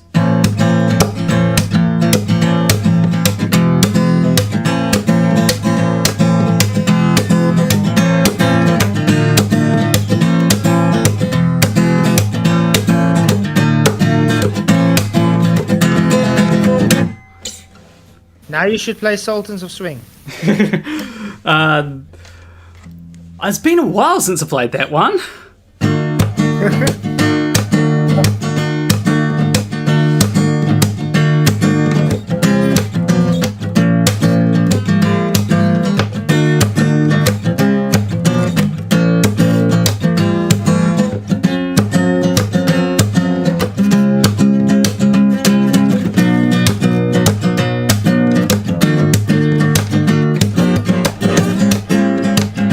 Something along those lines. Not bad. You're just gonna have to set your E string. It's a bit out. Probably. I haven't tuned this since a small while back, so. Oh, but it's still awesome, man. I see you enjoying that. So. Yeah, That's what counts. Yeah, I do like. I generally do like music. It's something that I don't know. Ever since I was a kid, like I remember when I heard about MP3 players, right? And I immediately wanted an MP3 player because it's like, oh, cool, this can. Yeah, the MP3 players were awesome. Yeah. And now if you talk to anybody what's an MP3 player, they're like, I've got a phone. Yeah. What's an MP3 file? Exactly. You know? Though, to be fair, when it comes to MP3, I am not a big fan of that because the creator of MP3 was a... They did some, like, proprietary bullshit with it. That's why I prefer things like OGG. And... like, when I think the patent or something expired for MP3, and then the person was like, oh, you should use this format instead. And it's like, we see what you're trying to do. Mm-hmm. But that's what they do. Yeah. I am very much for open source stuff. Like, one of my favorite file formats when it comes to, like, if you want to do 3D modeling for games and stuff, you'll need to export it, and there are a couple of different ones that people use. The common one is FBX, but I believe that's proprietary by Autodesk. But like one of my favorites is GLTF, which is a open source one that was made by the Kronos Foundation. In fact, I quite like a lot of the stuff that the Kronos Foundation have done. Yeah. They've made... I think they designed the specifications for OpenGL or something. They've also, obviously, they've done a couple of different 3D file formats. So they've done Collada and GLTF.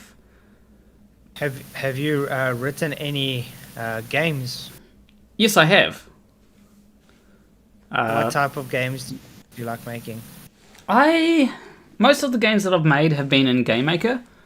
There's been a few in Unity that I've made, but most of the ones that I've spent a lot of time on have been in GameMaker. They've been generally platformer RPG hybrids. Oh, and because the only game I've ever done was on Java, and that was creating a football manager game. What a mission! Okay, yeah, I've generally created like 2D platformer hybrid stuff. And when it comes to other games though that I've made, one of my favorites was a bit of a horror game.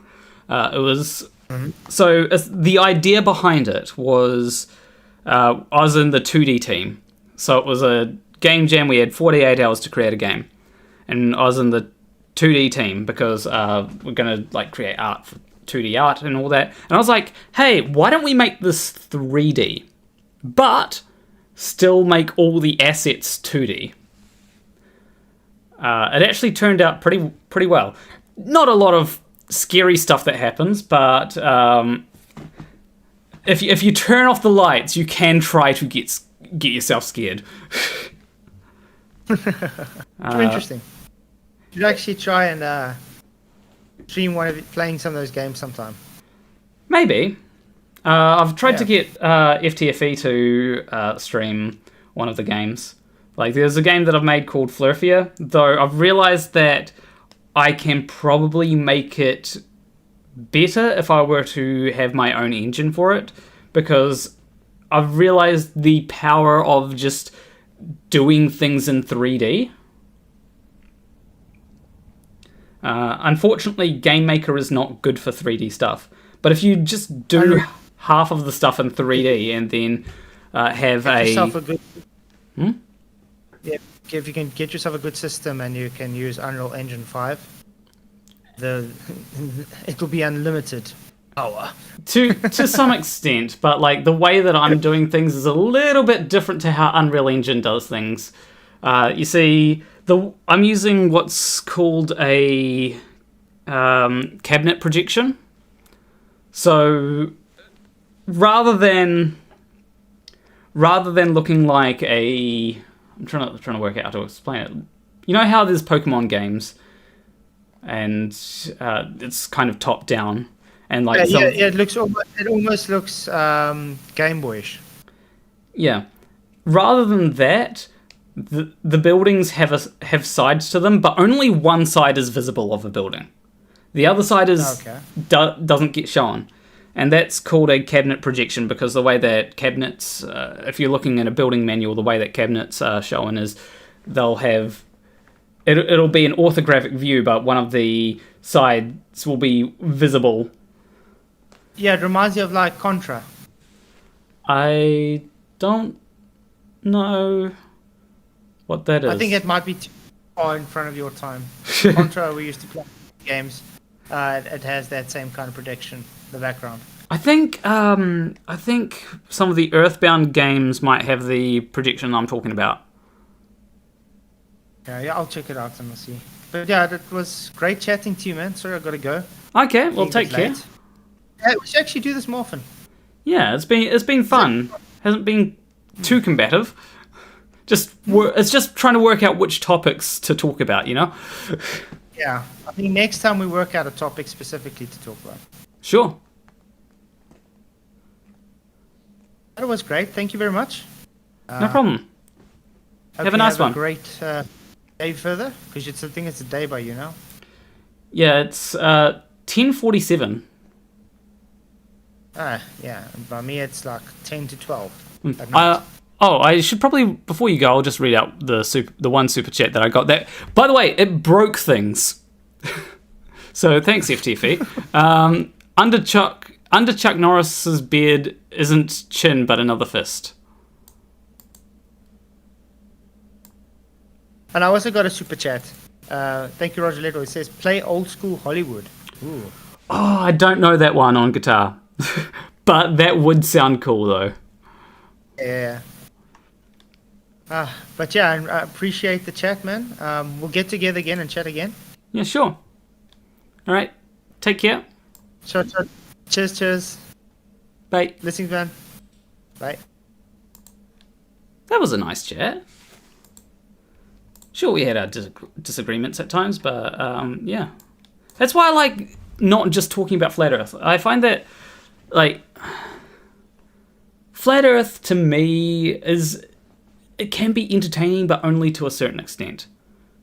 Also, yeah, FTFE broke... I didn't get to test what I wanted to test. So, for people wondering what I'm talking about, basically I've got this thing that monitors super chats. I also have to, before I forget, I need to check the API usage, because I am probably over 10% of API usage if I had to guess. What am I at? I'm at 17.09% of API usage. Yeah, I'm probably going to have to change how that works. That's not great. But yeah, what happened is FTFE broke it. So let me explain. I have this here that I've been testing. Everybody who's posted in chat will see their names on this, because it has been recording everything that gets posted in chat. It has been scraping the chat for the last 72 minutes at regular intervals of 30 seconds. It doesn't save anything. It hasn't saved anything from the chat. So the things that are on screen, it doesn't care about. All it cares about is how much you've donated. And so that's why there are some 0.00 USDs there. It also will care about memberships, but they will be in a different thing because YouTube doesn't tell me how much a membership costs. There's no universal thing for membership costs. And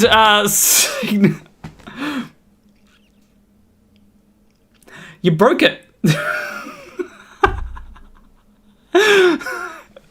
Every time someone donates, it breaks. What was the...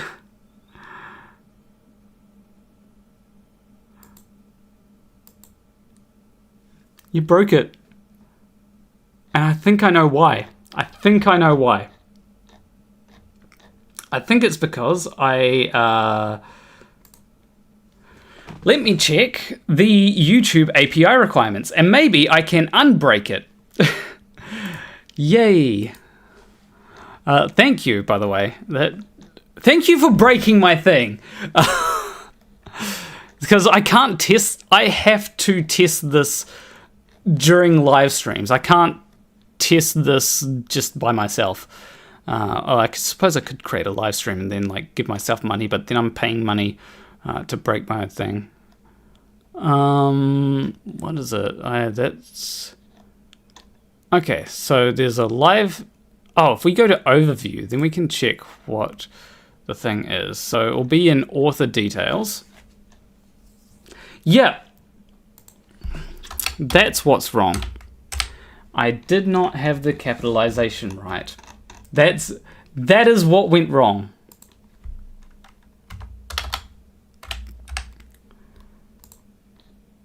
That is what went wrong. And why am I still skeptical?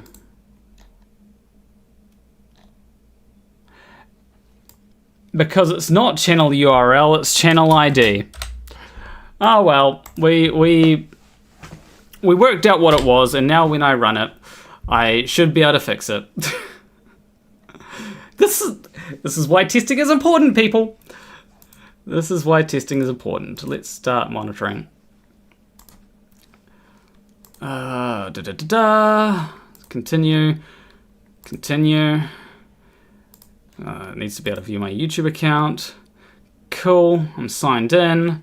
Gives a few seconds. I have to click that one, start monitoring. And yeah.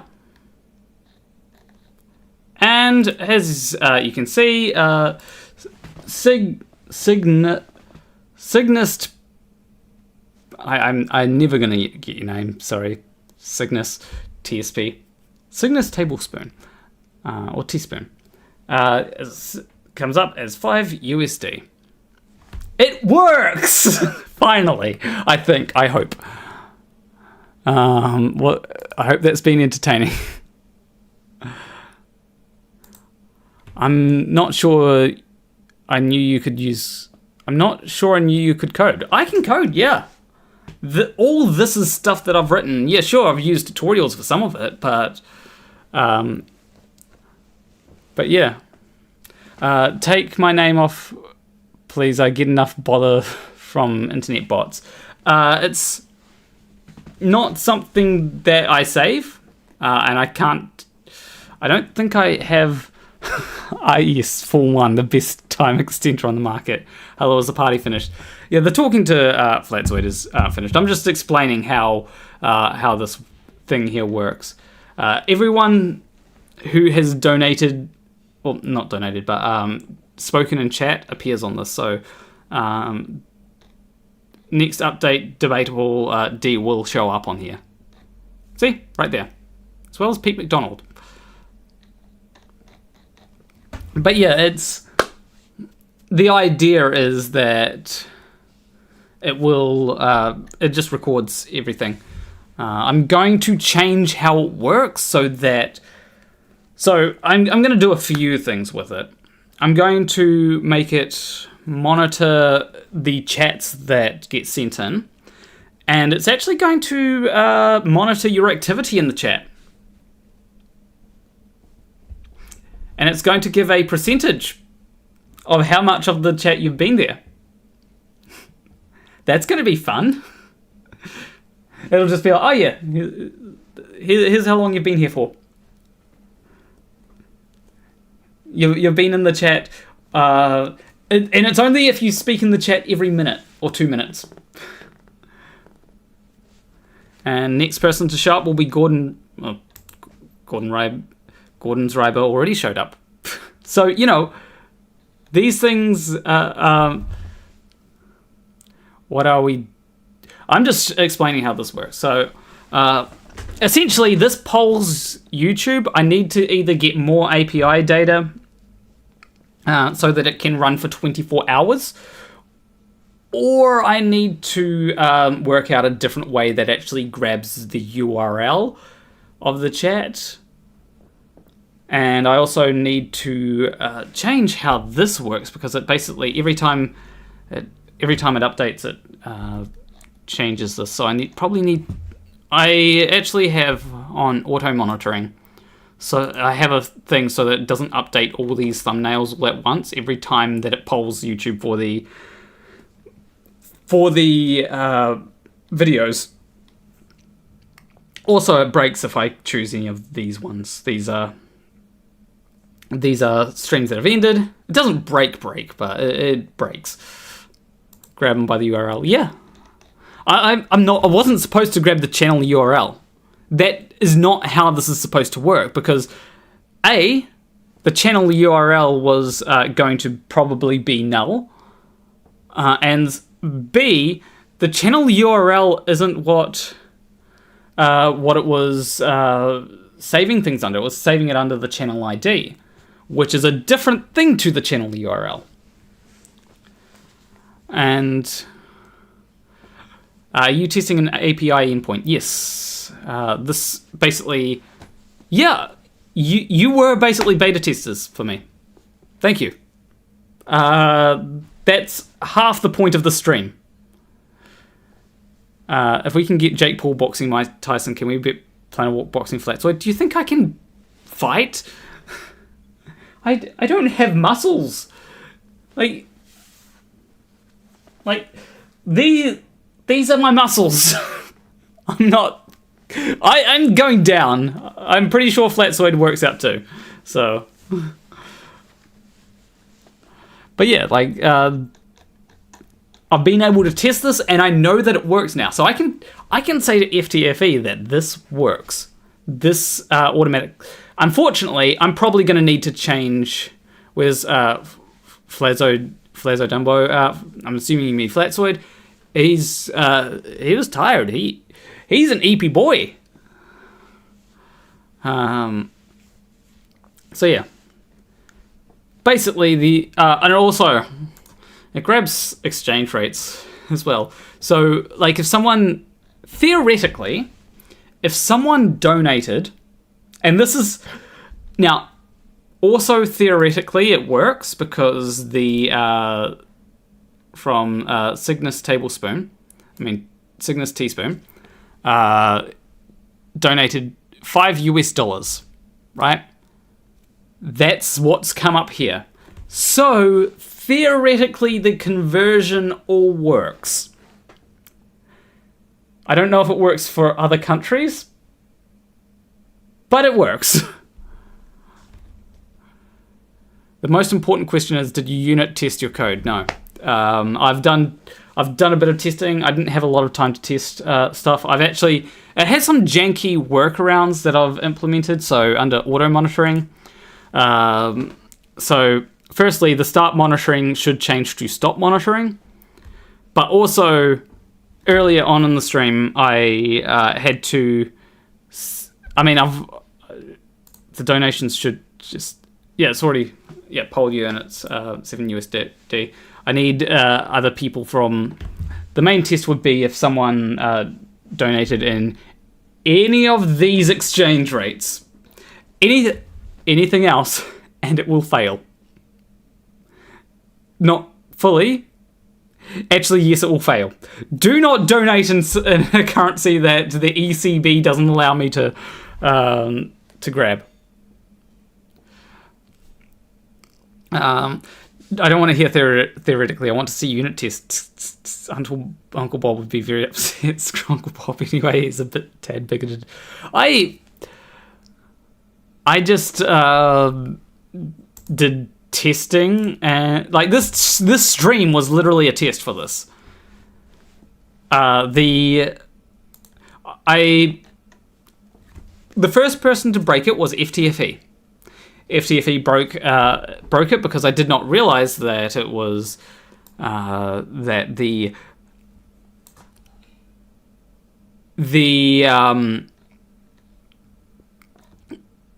unsigned longs were being sent as strings. Please send your unsigned longs as unsigned longs, please. That's very much appreciated if you do that. But I basically had to implement a small change saying decimal.pass and then store these as strings instead. But it's fine. I made a workaround. Now, hopefully, it doesn't...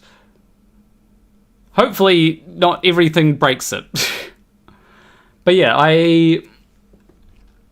there's a lot of things that I do need to still test. I'm probably also going to have...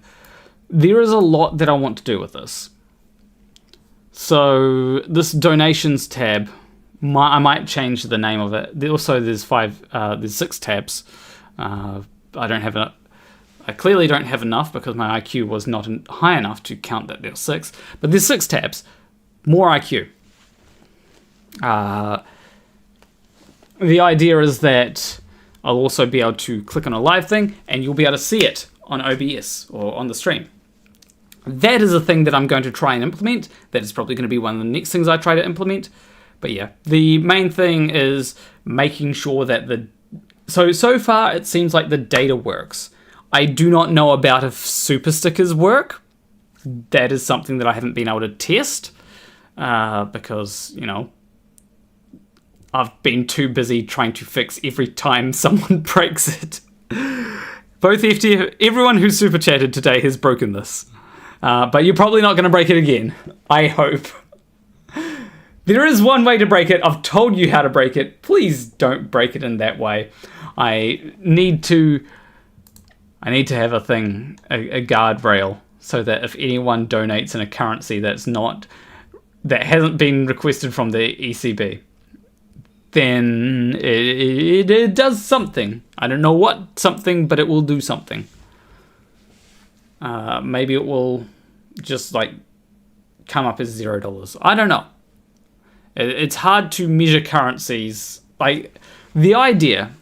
Now this doesn't. It doesn't add any time to the timer because that's not how it works yet. But the idea will be that you can donate no matter what currency you donate in, as long as I have a conversion here. It will convert to the appropriate currency. So the rates are measured against the euro because it's getting from the European Central Bank. And then it will convert it to USD. That's why it says here, Cygnus Tablespoon donated 7 USD. Guys, quick, how can I pay in a different currency from my native country? I don't know. Is there an API you access the fan funding option chat you can use rather than to keep scanning the chat? Kind of. But that's for everything across the channel. So that will include... that includes, if someone just goes to one of my videos and leaves a super chat or a super thanks there. If someone donates a super thanks on one of my videos, then it picks up that too. which is not exactly what I want. I just want it to monitor the chat and grab the stuff. But it also allows me to monitor other things. I can monitor how many messages someone has said in chat. I can, if I really wanted to, I could highlight a user. This is something I could do. I could highlight a user, get that user's particular messages to see what that user has said. There is the possibility for me to do that. In fact, I could implement that pretty easily. It's not that hard to implement. All it requires is me to just store things. I'll be right back. Gonna go open a bank account in a country with a currency chosen at random. Yeah, a lot of my viewers are American, aren't you? I can tell. I can tell. But yeah. I think the better option is, rather than to scan the chat every 30 seconds, is to probably set up a listener to... is basically to somehow have it trick YouTube into thinking that it's a web page. That it's a web browser. I don't know how, but I could probably try to do that. Be like, just make it go, hey, I'm a web browser. I need your information.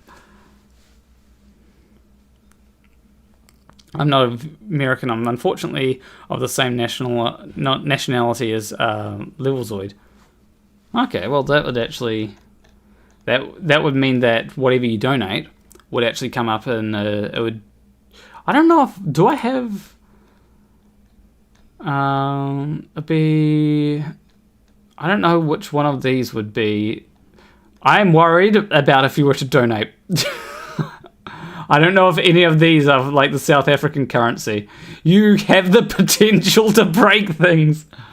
I was thinking about the drop-down option.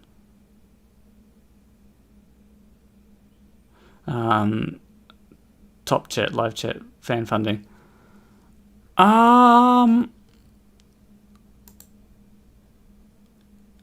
Yeah, that is something that I can do for the live chat. I can literally just press fan funding and I can see the things that people have sent. But problem, ZAR would be South African rands. Okay, thank you. I now know that you can't break. I know that you can't break it. I should point that way because that's where the camera is. But yeah, the fan funding thing is only available on the YouTube chat. I can't access just the things from the API. I'm using an API to grab all this, but it does include any every message that comes up. I think there might be some where it has problems, but hopefully not. But yeah, I can... One of the cool things is that I'll actually be able to implement some of the Streamlabs features. Not Streamlabs. What is it? Not Streamlabs.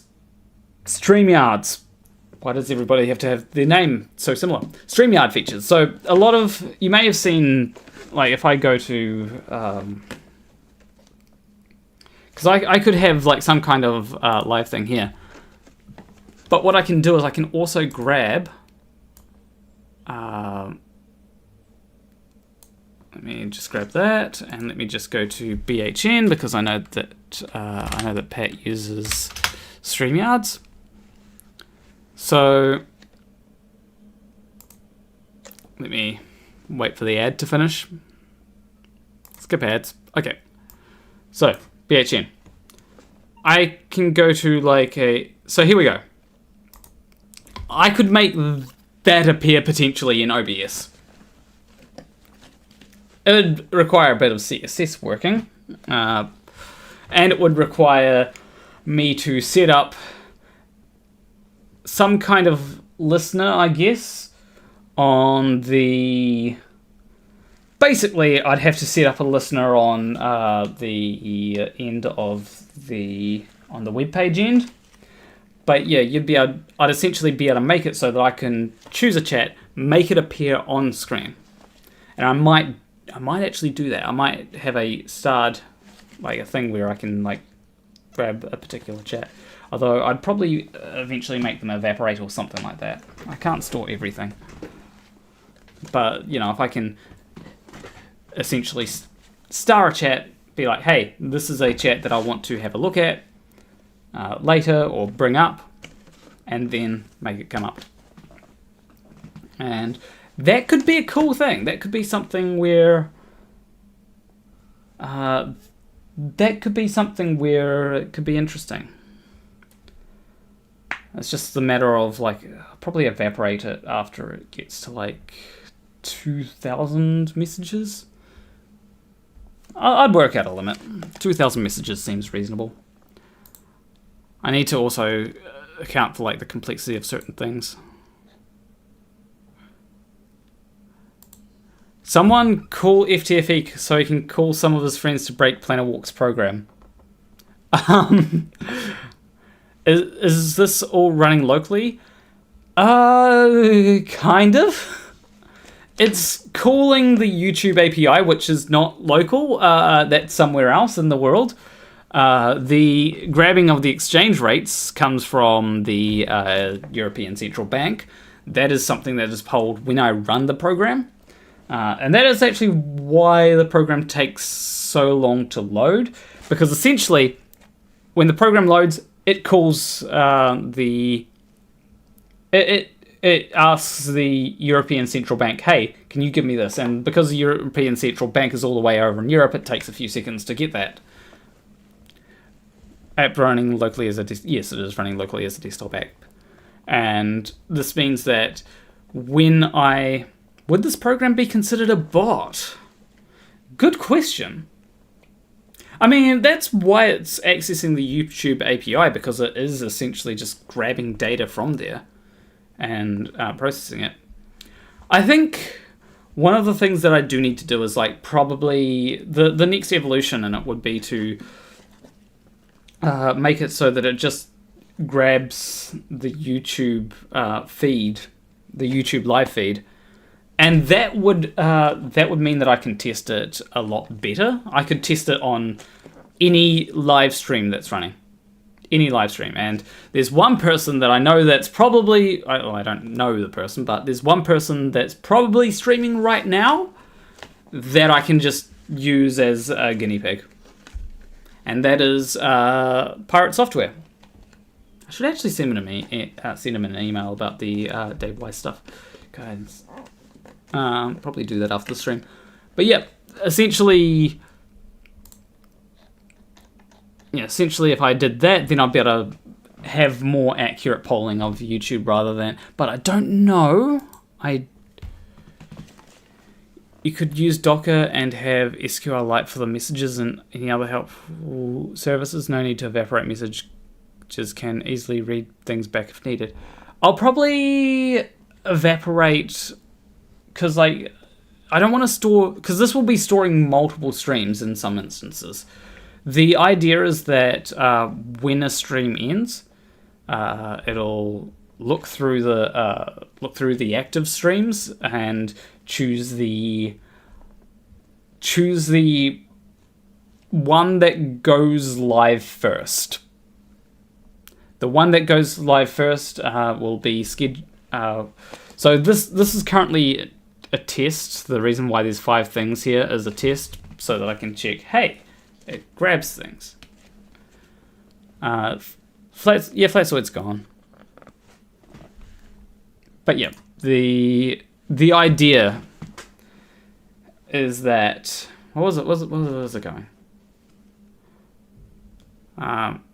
The idea is that I don't need to store everything. I don't need to store thousands of... I don't need to store every message, which could come into the tens of thousands. FTFE also has his chat running for the stream later, yeah. So that's something that I could potentially try to work out how to grab. But it is a question of how do I grab it? Because I'll have to I'll have to somehow, because I could probably work out how YouTube live chats, because you can just use a YouTube live chat. You just have to know the URL, and I can very easily get the URL. I mean, I just have to work out how it's polling the YouTube live chat. Does it need the YouTube live chat ID? I don't know. But if I can get that, I got everything. She would need an entire 1 terabyte SSD to store all the data if she stored it. I don't have I have a half a terabyte SSD, but like that's also half filled up. The hard drive is a lot less filled up. But yeah, I don't need to store everything. I just need to store what's important, especially seeing as complexity can run into issues with complexity, and I'm trying to avoid as much as complexity as possible in certain instances. So I am going to actually store certain data on the PC. But yeah, it's a question of, it's a question of how much do I need to store? Because remember that if there's a program crash, that all has to be read back, and so it's how much can I compress the necessary data down? I just realized. Oh, hold on. Okay, that's fine. But yeah, it's how much can I compress the necessary data down? Because I could just store like the amount donated and not have any of the extra functionality, but I want to have the extra functionality. But I can also just like poll the YouTube chat and store the images that, not images, but data that is important. And when I hit the, because if you hit reset down here, that button literally does nothing. It is a button that does nothing. But when I hit reset, that would wipe the files. No need to keep storing the files. But if you press start timer, it deactivates the reset button. So that's a bit of a failsafe. That is a bit of a failsafe, but like currently reset does nothing. Does nothing. It should reset stuff. But yeah. But like the idea is that this section will be hooked up to this section, and the super chats will follow the donations, and you don't like that. That's the thing. Like FTFE needs to pay me well for this, because I would not have done half of this if it weren't for FTFE going, hey, you should do this so that it can replace. So yeah, needs to pay me well. It's a bit of work, but also I feel like the biggest bit of work is going to be basically grabbing the YouTube chats at a more succinct rate than what it currently grabs it as. Which is probably going to need me to go, hey, YouTube, I've got a browser here. Can you give me the stuff that I need, please? Pretty please? With a cherry on top? Don't think that I'm a bot. I am very much using this for legal purposes. No, not anything illegal. It's fair use data. It is actually fair use data, I think. You can do whatever you want with it. It's not like it's confidential. Though I do need to know if super chat data is, if the amount of money that's collecting data without permission for a purpose for which it was not given may be problematic in some jurisdictions. Maybe. But it's not too...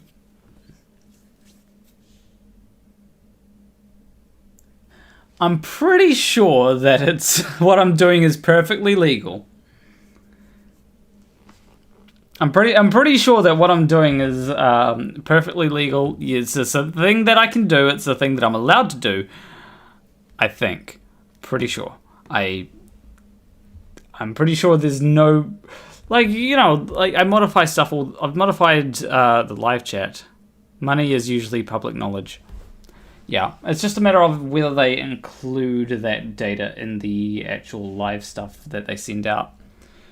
Because whilst I can poll a lot from this.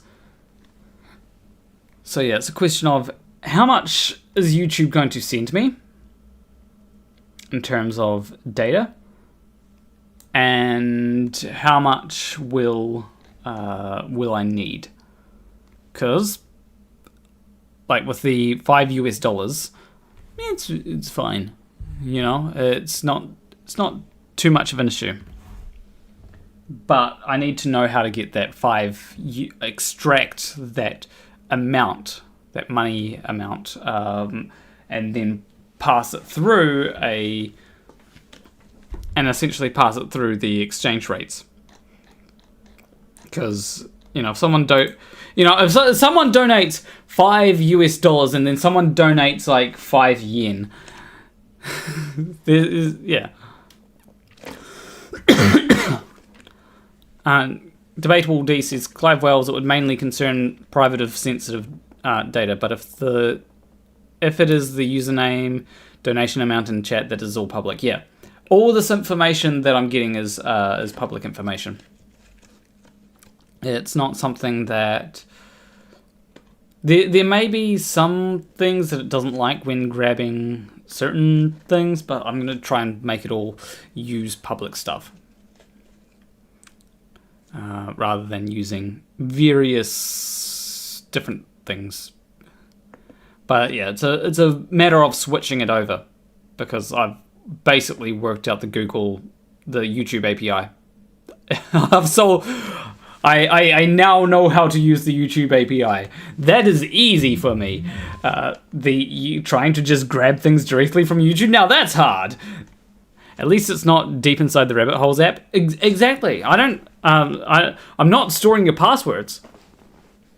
The only problem with this is that someone might be able to grab your token. That's the only problem. But yeah, I actually need to like work out a way to. Because if I have developer options enabled on YouTube. Okay. That's cool. Yeah, I'm just grabbing the YouTube API. It's actually pretty simple once you get the hang of it. Like it's a little bit more complicated than some other APIs I've used, like the Google Maps API. The Google Maps API is piss easy compared to this, because the Google Maps API, you just need the API key to use it. Whereas the YouTube API, you need the consent of someone. You basically need you need to grab someone's. Basically, need to ask someone for their OAuth token, and I'm using my own OAuth tokens. And then there's a bunch of other things, like they can revoke consent and all that kind of stuff. There's so many what's the type of tokens? Refresh tokens that someone can have enabled or something. I don't know why, but I do need to figure out the refresh token so that I don't need to re-enable auto monitoring every 5 minutes, every hour. Debatable D says, yes, that was my thought too, but if you are aggregating real names such as mine, it may be turned into personal information. I'm not familiar with GDPR, etc., but may need to be checked. Yeah, but like, to be fair, like, your real name is coming up in a live chat, and that live chat is shown on screen. So if there's a problem with that, if there's a problem, I might have been doing problems for a long time with just having the chat enabled it's on the side, I believe. So yeah. And then there would also be other people that do that. So yeah. I think I'm fine. I think I'm legally fine.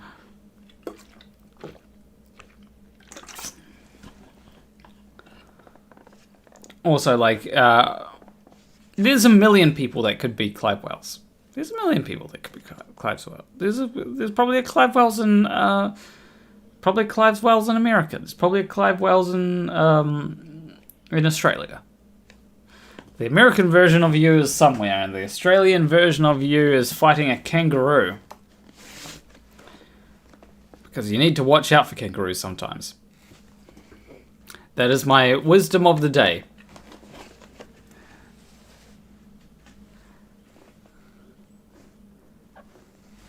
And hey, you might even be the American version, I don't know.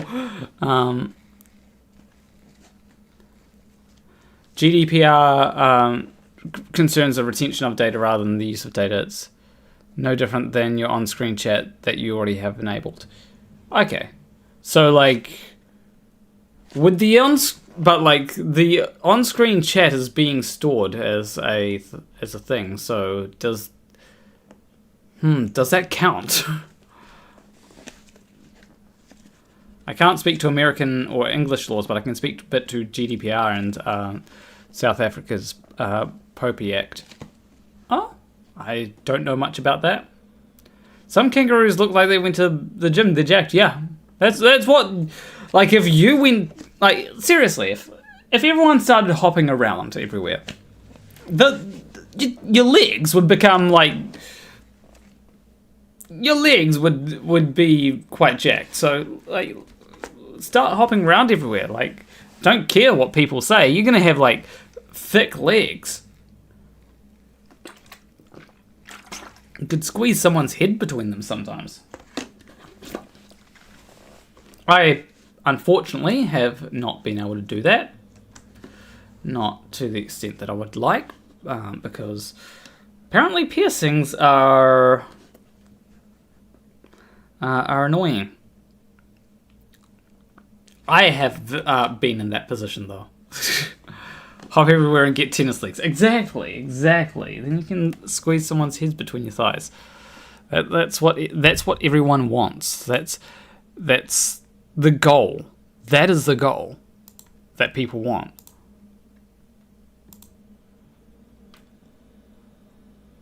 So yeah.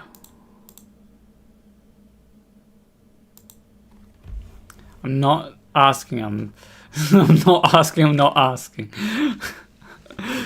I think you brought it up, so I'm gonna say, like, that's how it works. That's the dream of everyone, is to you want to get a partner, you just, like, squeeze the head. There's a few things you can do. Like, let's be real. Like, everyone's their own person. And I just realized I've been streaming for like 2.5 hours, so I should probably head off. Any last words from the chat? Given Australia's history with prisoners, it's possible that kangaroos are just deers that have done time.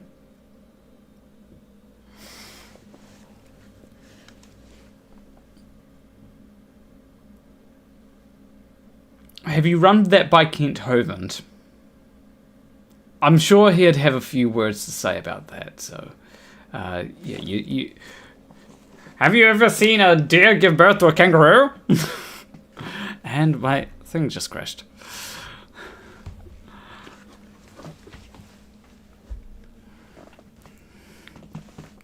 Hit the prison gym, keep it level. I thought it was keep it flat. That's what what's the guy's name? The flat earther guy. Who's the cool flat earther? There's a cool flat earther. Flat Out. Not Flat Out Hero. Does anyone remember Flat Out Hero, actually? Like, I'd ask him if he goes around watching deer give birth. It's very possible. Also, I can tell which order people arrive in chat as well. At least within the last 37 minutes. Like PTL, I can tell that you're the most recent person to come into chat. This is actually quite helpful. I need to do this more. I'm gonna be using it. I'm gonna try and change how it's made, but that could take a bit. Play Bioshock. Be happy. Nope, that's me. We'll just wait for the next update, and then we'll see. Because it will update, and then we'll scroll down to the bottom. But at least this works. Unlike Dave's app. There we go. And now Goran Anderson. Also tells me how much you've donated. I can also count like how many. I used to have the list a lot more full. But yeah, I can tell like which order people like arrived in chat in as well. I have a lot of information here. Which given how this works, it can like make things useful. As I said, like just having like I might have a thing where it has the names of the people that have been in chat, and so that I can go, hey, I want to see what messages just this person has sent. But again, how much do I want to store? And how complicated does that make it? Because I can certainly make things fairly complicated if I want to, but I don't know. Look, at least you did not build the app in Electron. That is just tears. Why do people build apps in Electron? What is the point? What advantage does it offer? Isn't Electron just like essentially making a web page? Isn't that like a thing? Isn't it? Don't get me started about Electron. I want to know why does everybody insist, oh, this has to be done in Electron? Like I don't know much about Electron, but I'm pretty sure it's just like a web page that has been turned into an app. Just put it on the web. I do not need HTML in my apps. If I wanted HTML in my apps, to be fair, this app does have a bit of HTML in it. Basically, so don't have to write separate desktop apps for every OS. You can click on a channel to... Can I click on channel activity? Channel activity. Oh.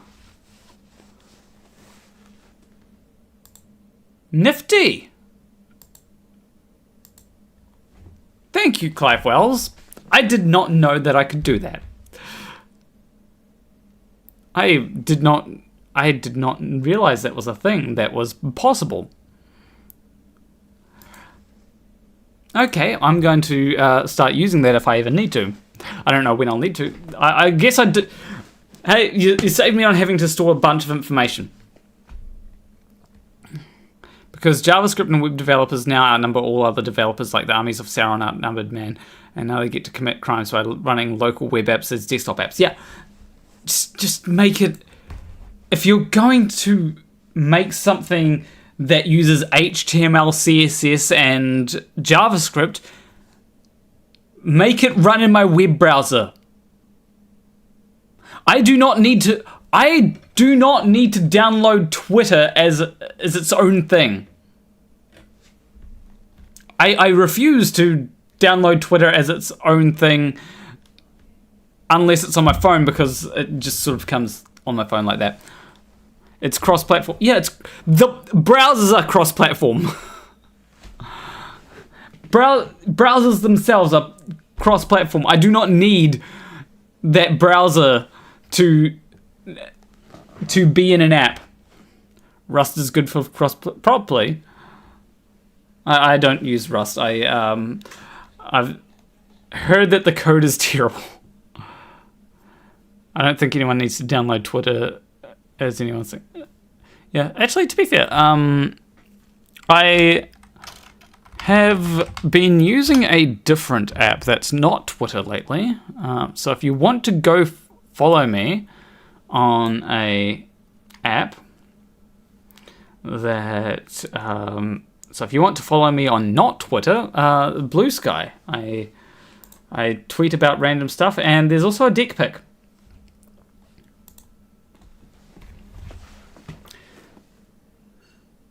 Because static typing is only for old people, apparently, as they say their console's filled with red text warning them of type misuse, said emoji.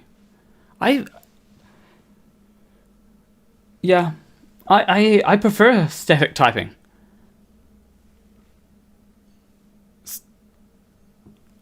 For Zoom, I prefer app, not the browser. Okay, but like video calling software. Yeah. Blue Sky, the social media that is eating itself. How's it eating itself? If that's the case, why is everyone using TypeScript? Yeah, TypeScript is like, I have never used TypeScript, but TypeScript I'm sure is a lot better than JavaScript. If I had to choose between what one the web runs on, I'd choose TypeScript. I recently joined Blue Sky as well. Yeah, everyone should follow me. It gives me the dopamines, and you get to see my deck. I also have another deck. Where did I put that other deck? It's right here. It has like too many cards in it. But I do have them in pink sleeves. So I need to like remove, I think it's like 2 or 3 cards. Yeah, nice. Yeah, I've got a nice deck. That's a pretty good deck as well. Unfortunately, as is the case, like it would have been legal like a few years back, but now it's like moved to like modern or something. I don't know.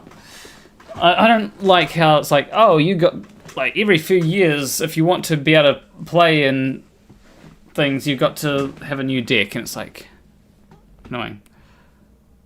There have been over 3,000 complaints about users per hour over the last year. It's a place for snowflakes to report other snowflakes were not being left enough. That's kind of how, like, 3,000 complaints per hour is probably the, honestly, it's, I don't, there is a question. Is it 3,000 accounts that get reported per hour, or is it 3,000 reports per hour? Because, like, you know, if there's 3,000 reports per hour, that's probably like standard amount. TypeScript is the JavaScript equivalent of using a stencil to do your crayon drawings. Oh, cool. I would use that. But yeah, and besides, moderation is important. The problem when it comes to Twitter is that it's not moderated. And that's why everyone is leaving Twitter. Like, I've noticed that when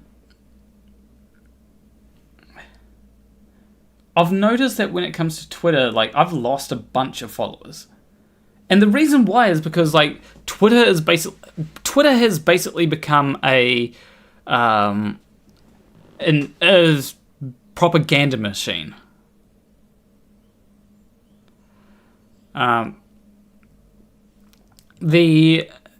Twitter has become a propaganda machine for like Elon Musk to push his own ideas. The reason why I lost a bunch of followers on Twitter is because people left, and so it's like I'm going to go to Blue Sky because that's where people are. I opened up Blue Sky for the first time in ages because the problem with Blue Sky is its launch. It launched. It like had like a period where not everyone could join it, and then like everyone forgot about it because no one was using it. If it had have launched like Threads, because people use Threads, I don't. But if it had launched like Threads had, then there would have been a lot more people using it. I think. But yeah, like, Blue Sky has its own problems, like, can be slow at times. But yeah. And also, like, it's got some cool people on it. Like, there are people that are green, like Erin Reed, Critical Cupcake, Onion Person, Big Joel, Hank Green. Why is Hank Green not green? Hank Green should be green. I'm not sure if I should mark Hank as green. But Abigail Thorne, House of Decline. I've also noticed that I'm green as well. Not on Blue Sky, but like on different things. Mia Mulder. Blue Sky gave green. Oh, Shinigami Eyes. Basically, okay. Like if I go to Twitter, right?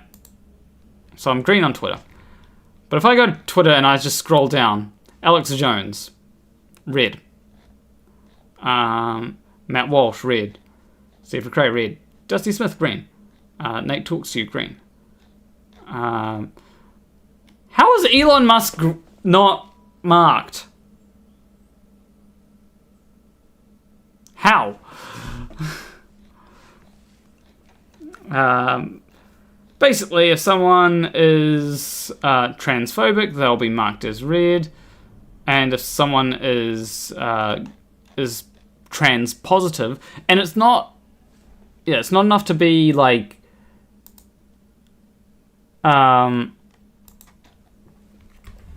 it's not enough to just be like a trans person or say or just not being transphobic, because some people are they just don't care about any trans stuff. But you actually have to be trans positive. You actually have to show support for trans people, and then you can be marked as green. At least those are the rules. I mean, anyone can mark. I could mark Erin Reed as red, but I'm not going to do that. Erin Reed is cool.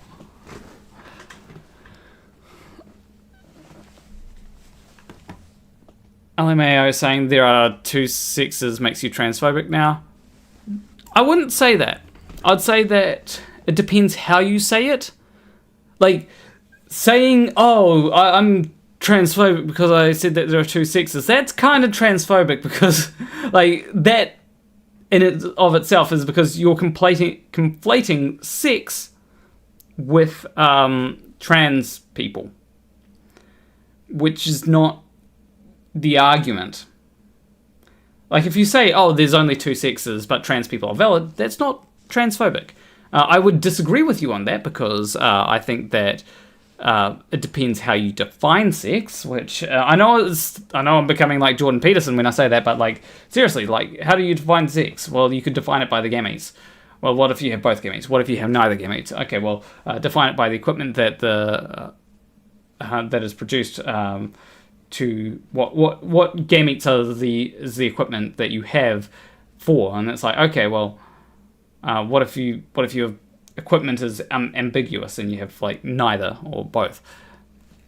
And it's like, okay, well, the presence of the SRY gene. It's like, well, the presence of the SRY gene like doesn't always determine what develops, right? There's some people that have an SRY gene and are, by most people's accounts, female. And we could go with hormones, but like the problem with hormones is that it's a spectrum. Hormones are a bad metric for, but you can also be like, what genitalia do they have? You could get yours removed. you could have ambiguous like, by every metric that you could use, there is something that you can say, well, there's a little bit of wiggle room here for there to not just be two sexes. And to try and define it as there just being two, I think ignores the complexity of biology itself.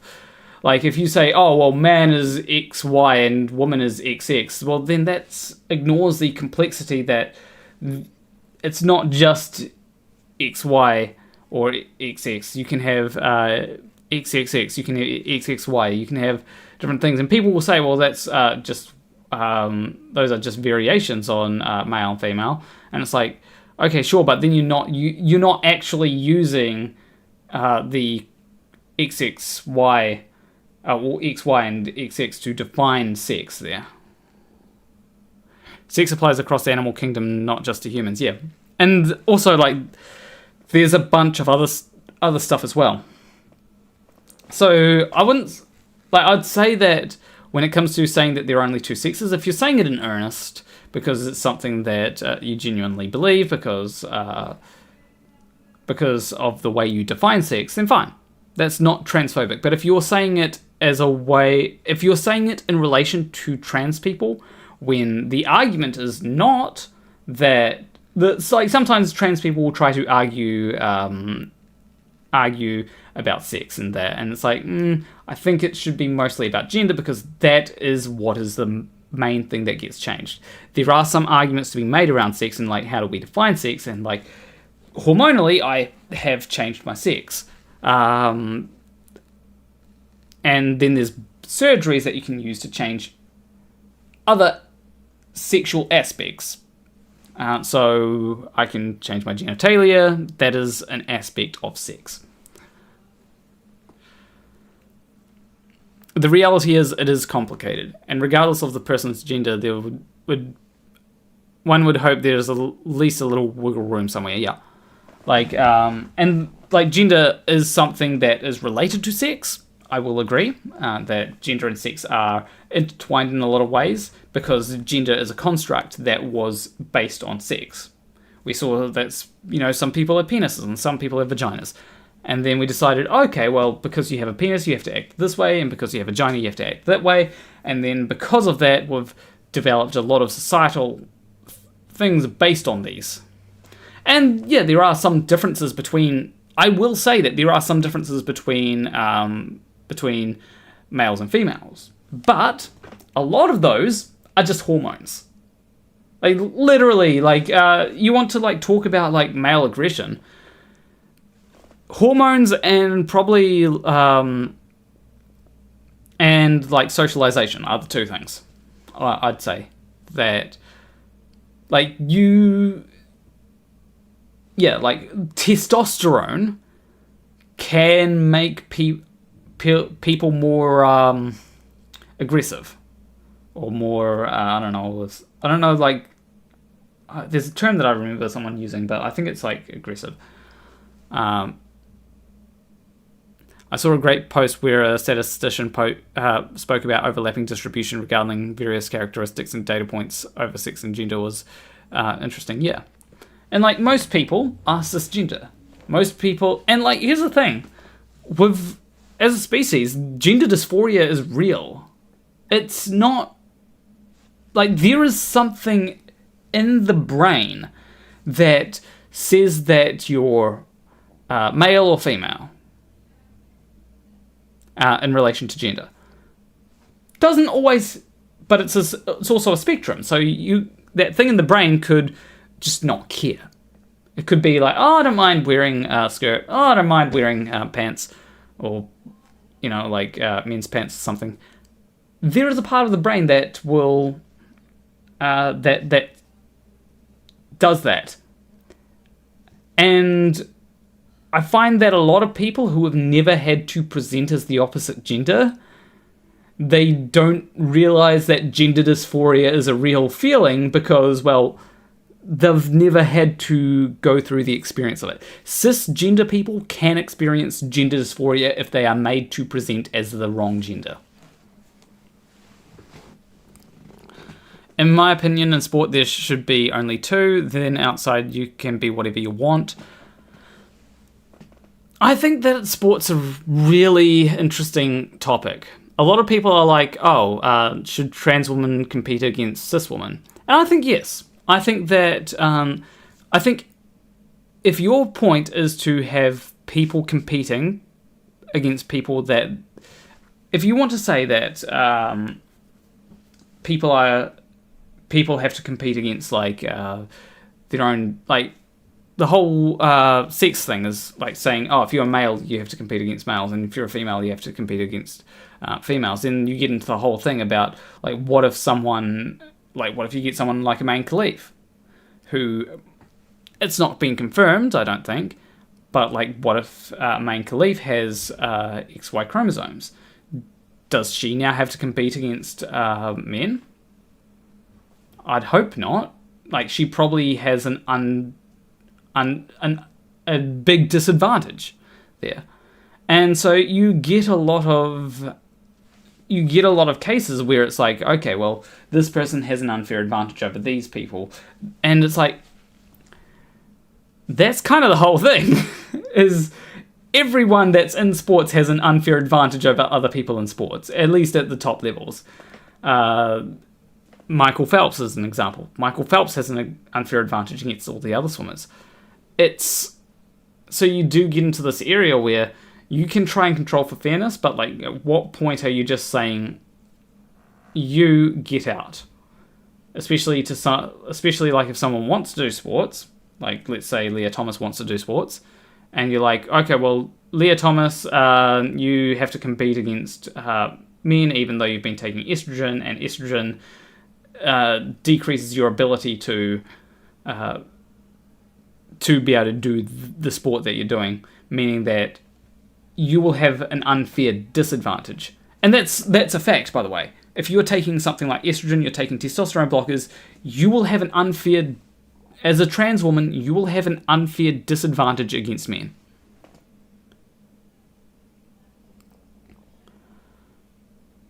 Problem is, in nearly every case where trans women compete against women, it's like a lightweight fighter being put in the ring with a heavyweight fighter. Not necessarily. James Andrew then set up trans sports men, women, trans men, and trans women. No, that does not work. That would not work. How many trans athletes are there? Trans athletes are a drop in a bucket compared to like cis athletes. Do you want like it would be like, yeah, it'd be like having the, I don't know, saying that Mongolians need their own need to have their own sports category. Firstly, minority of people. And also, like, when it comes to the Olympics, not everybody is going to have a trans athlete competing. So basically, you're effectively barring trans athletes from the Olympics. Like, just like not every country is going to have someone who's Mongolian competing, right? It's... Okay. Thank you, phone. That would be... Because that would be fair, and trans...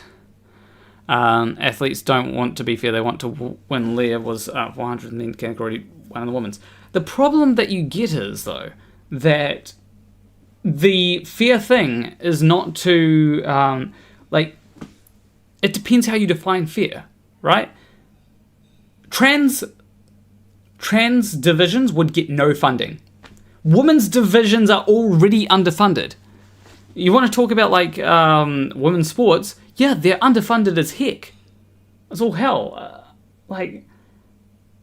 It's something where you would not get the funding to set up a trans league if there's enough trans people to even compete in that league. You know, it's not something that, like, if you want to see the trans sports, you're going to have, like, firstly, trans women are not very athletic. There are a few that are, but, like, yeah, it's...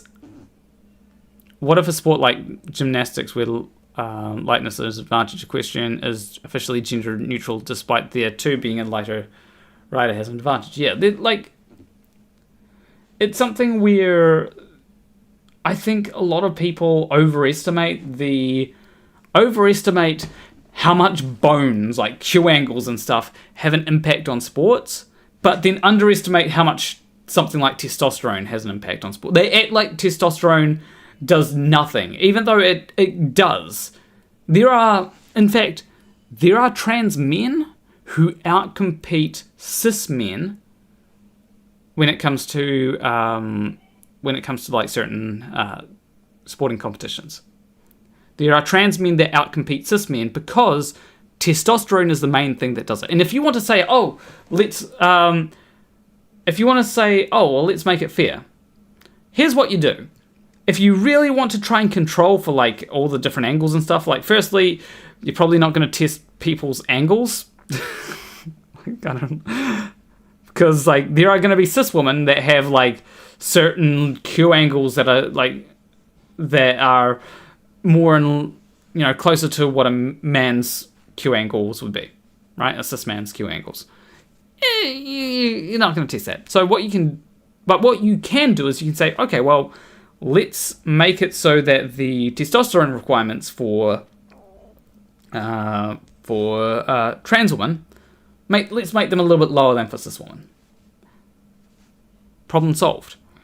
You're equalizing it a bit more. There are some advantages that may be conferred via bone structure, but at least when it comes to the testosterone, lower testosterone can account for that. And that's not to say that testosterone is that impactful in every sport. There are some places where like cis women outcompete cis men. There are some sports where that happens. So it's not like testosterone is everything. It just depends on the sport, right?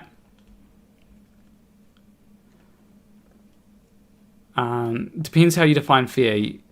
Yeah, fear is a woman training for years being beaten by a man and you're unhinged. Well, it's a trans woman that might win or lose against a cis woman. And there's a big difference. Like, seriously, I would rather fight a trans woman than a cis man. Hands down.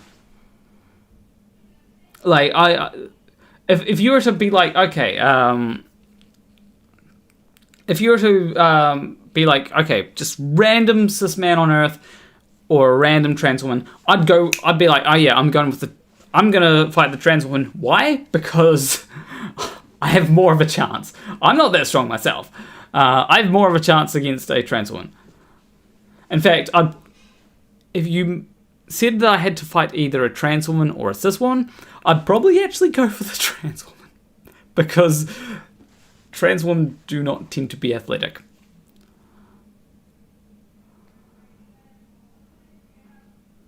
If a female is born with higher level of something, then she has the right to win because she got lucky. Yeah, it's like a lot of it is just genetic lottery. You can have genes that make you better at something. You can have genes that make you worse at something. But yeah, like if I have like genes that give me longer arms or something, I might be better at certain things. I might be worse at other things. It just depends on what it is that you are trying to do. And Michael Phelps has a good body for swimming. He has an unfair advantage over other cisgender men. I think people don't realize that it's not just as complicated. It's not just as simple as man do good, woman do bad. And I think to treat it like that, to treat it as though men are better at everything and that women are worse at everything, I think that's very misogynistic.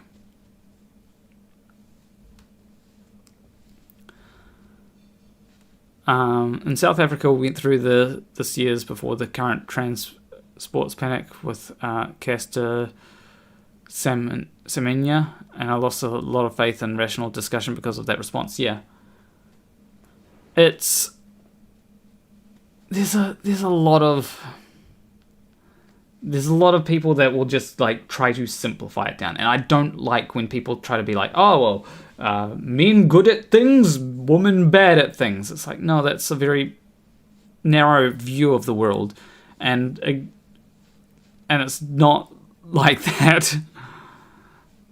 Women have their own strengths. Men have their own strengths.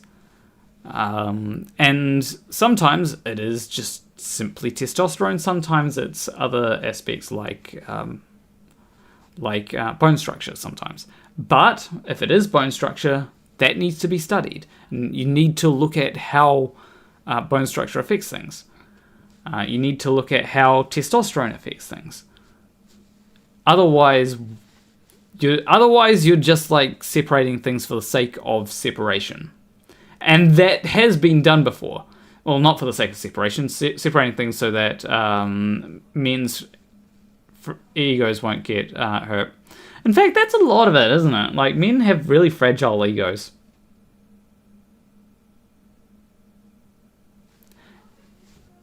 I mean, you want to see an example of this? Want to see an example of someone's fragile ego? I'm showing you here. This is the result of someone's fragile ego. The fact that it's got a fucking X. But yeah. Fragile egos.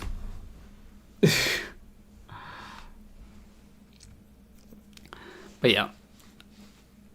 But yeah, it's... You said that on purpose. What? Rants? I'm not sure what you're going on about, but I'm sure I said something on purpose. I say a lot of things on purpose. Oh.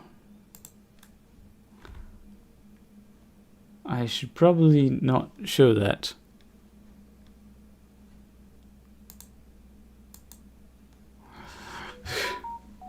But yeah, that's the thing.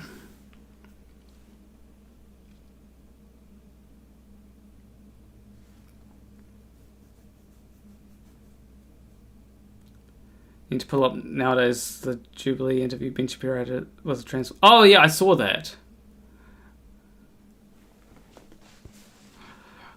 Oh, about men having fragile egos speaking as men. Oh, my bad. I didn't realize. All you need to pull up nowadays is the Jubilee interview Ben Shapiro had with a trans man, and then read the Daily Wire host response to that, especially Matt Walsh. I remember seeing the Jubilee thing. I think it was an interesting thing that the guy did.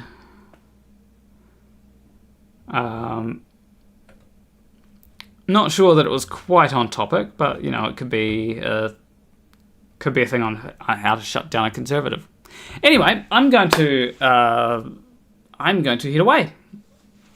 I'm sure this is going to.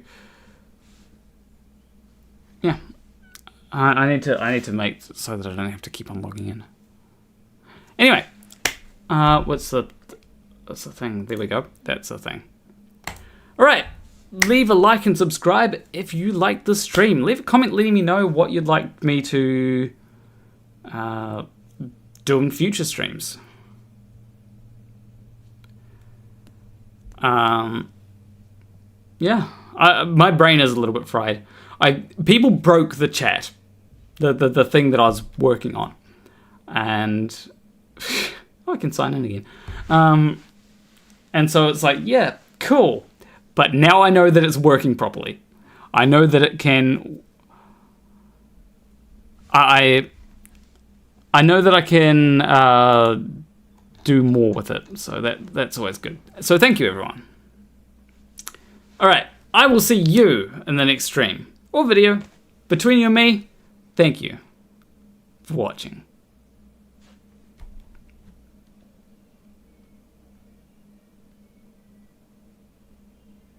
It's hard to look at the camera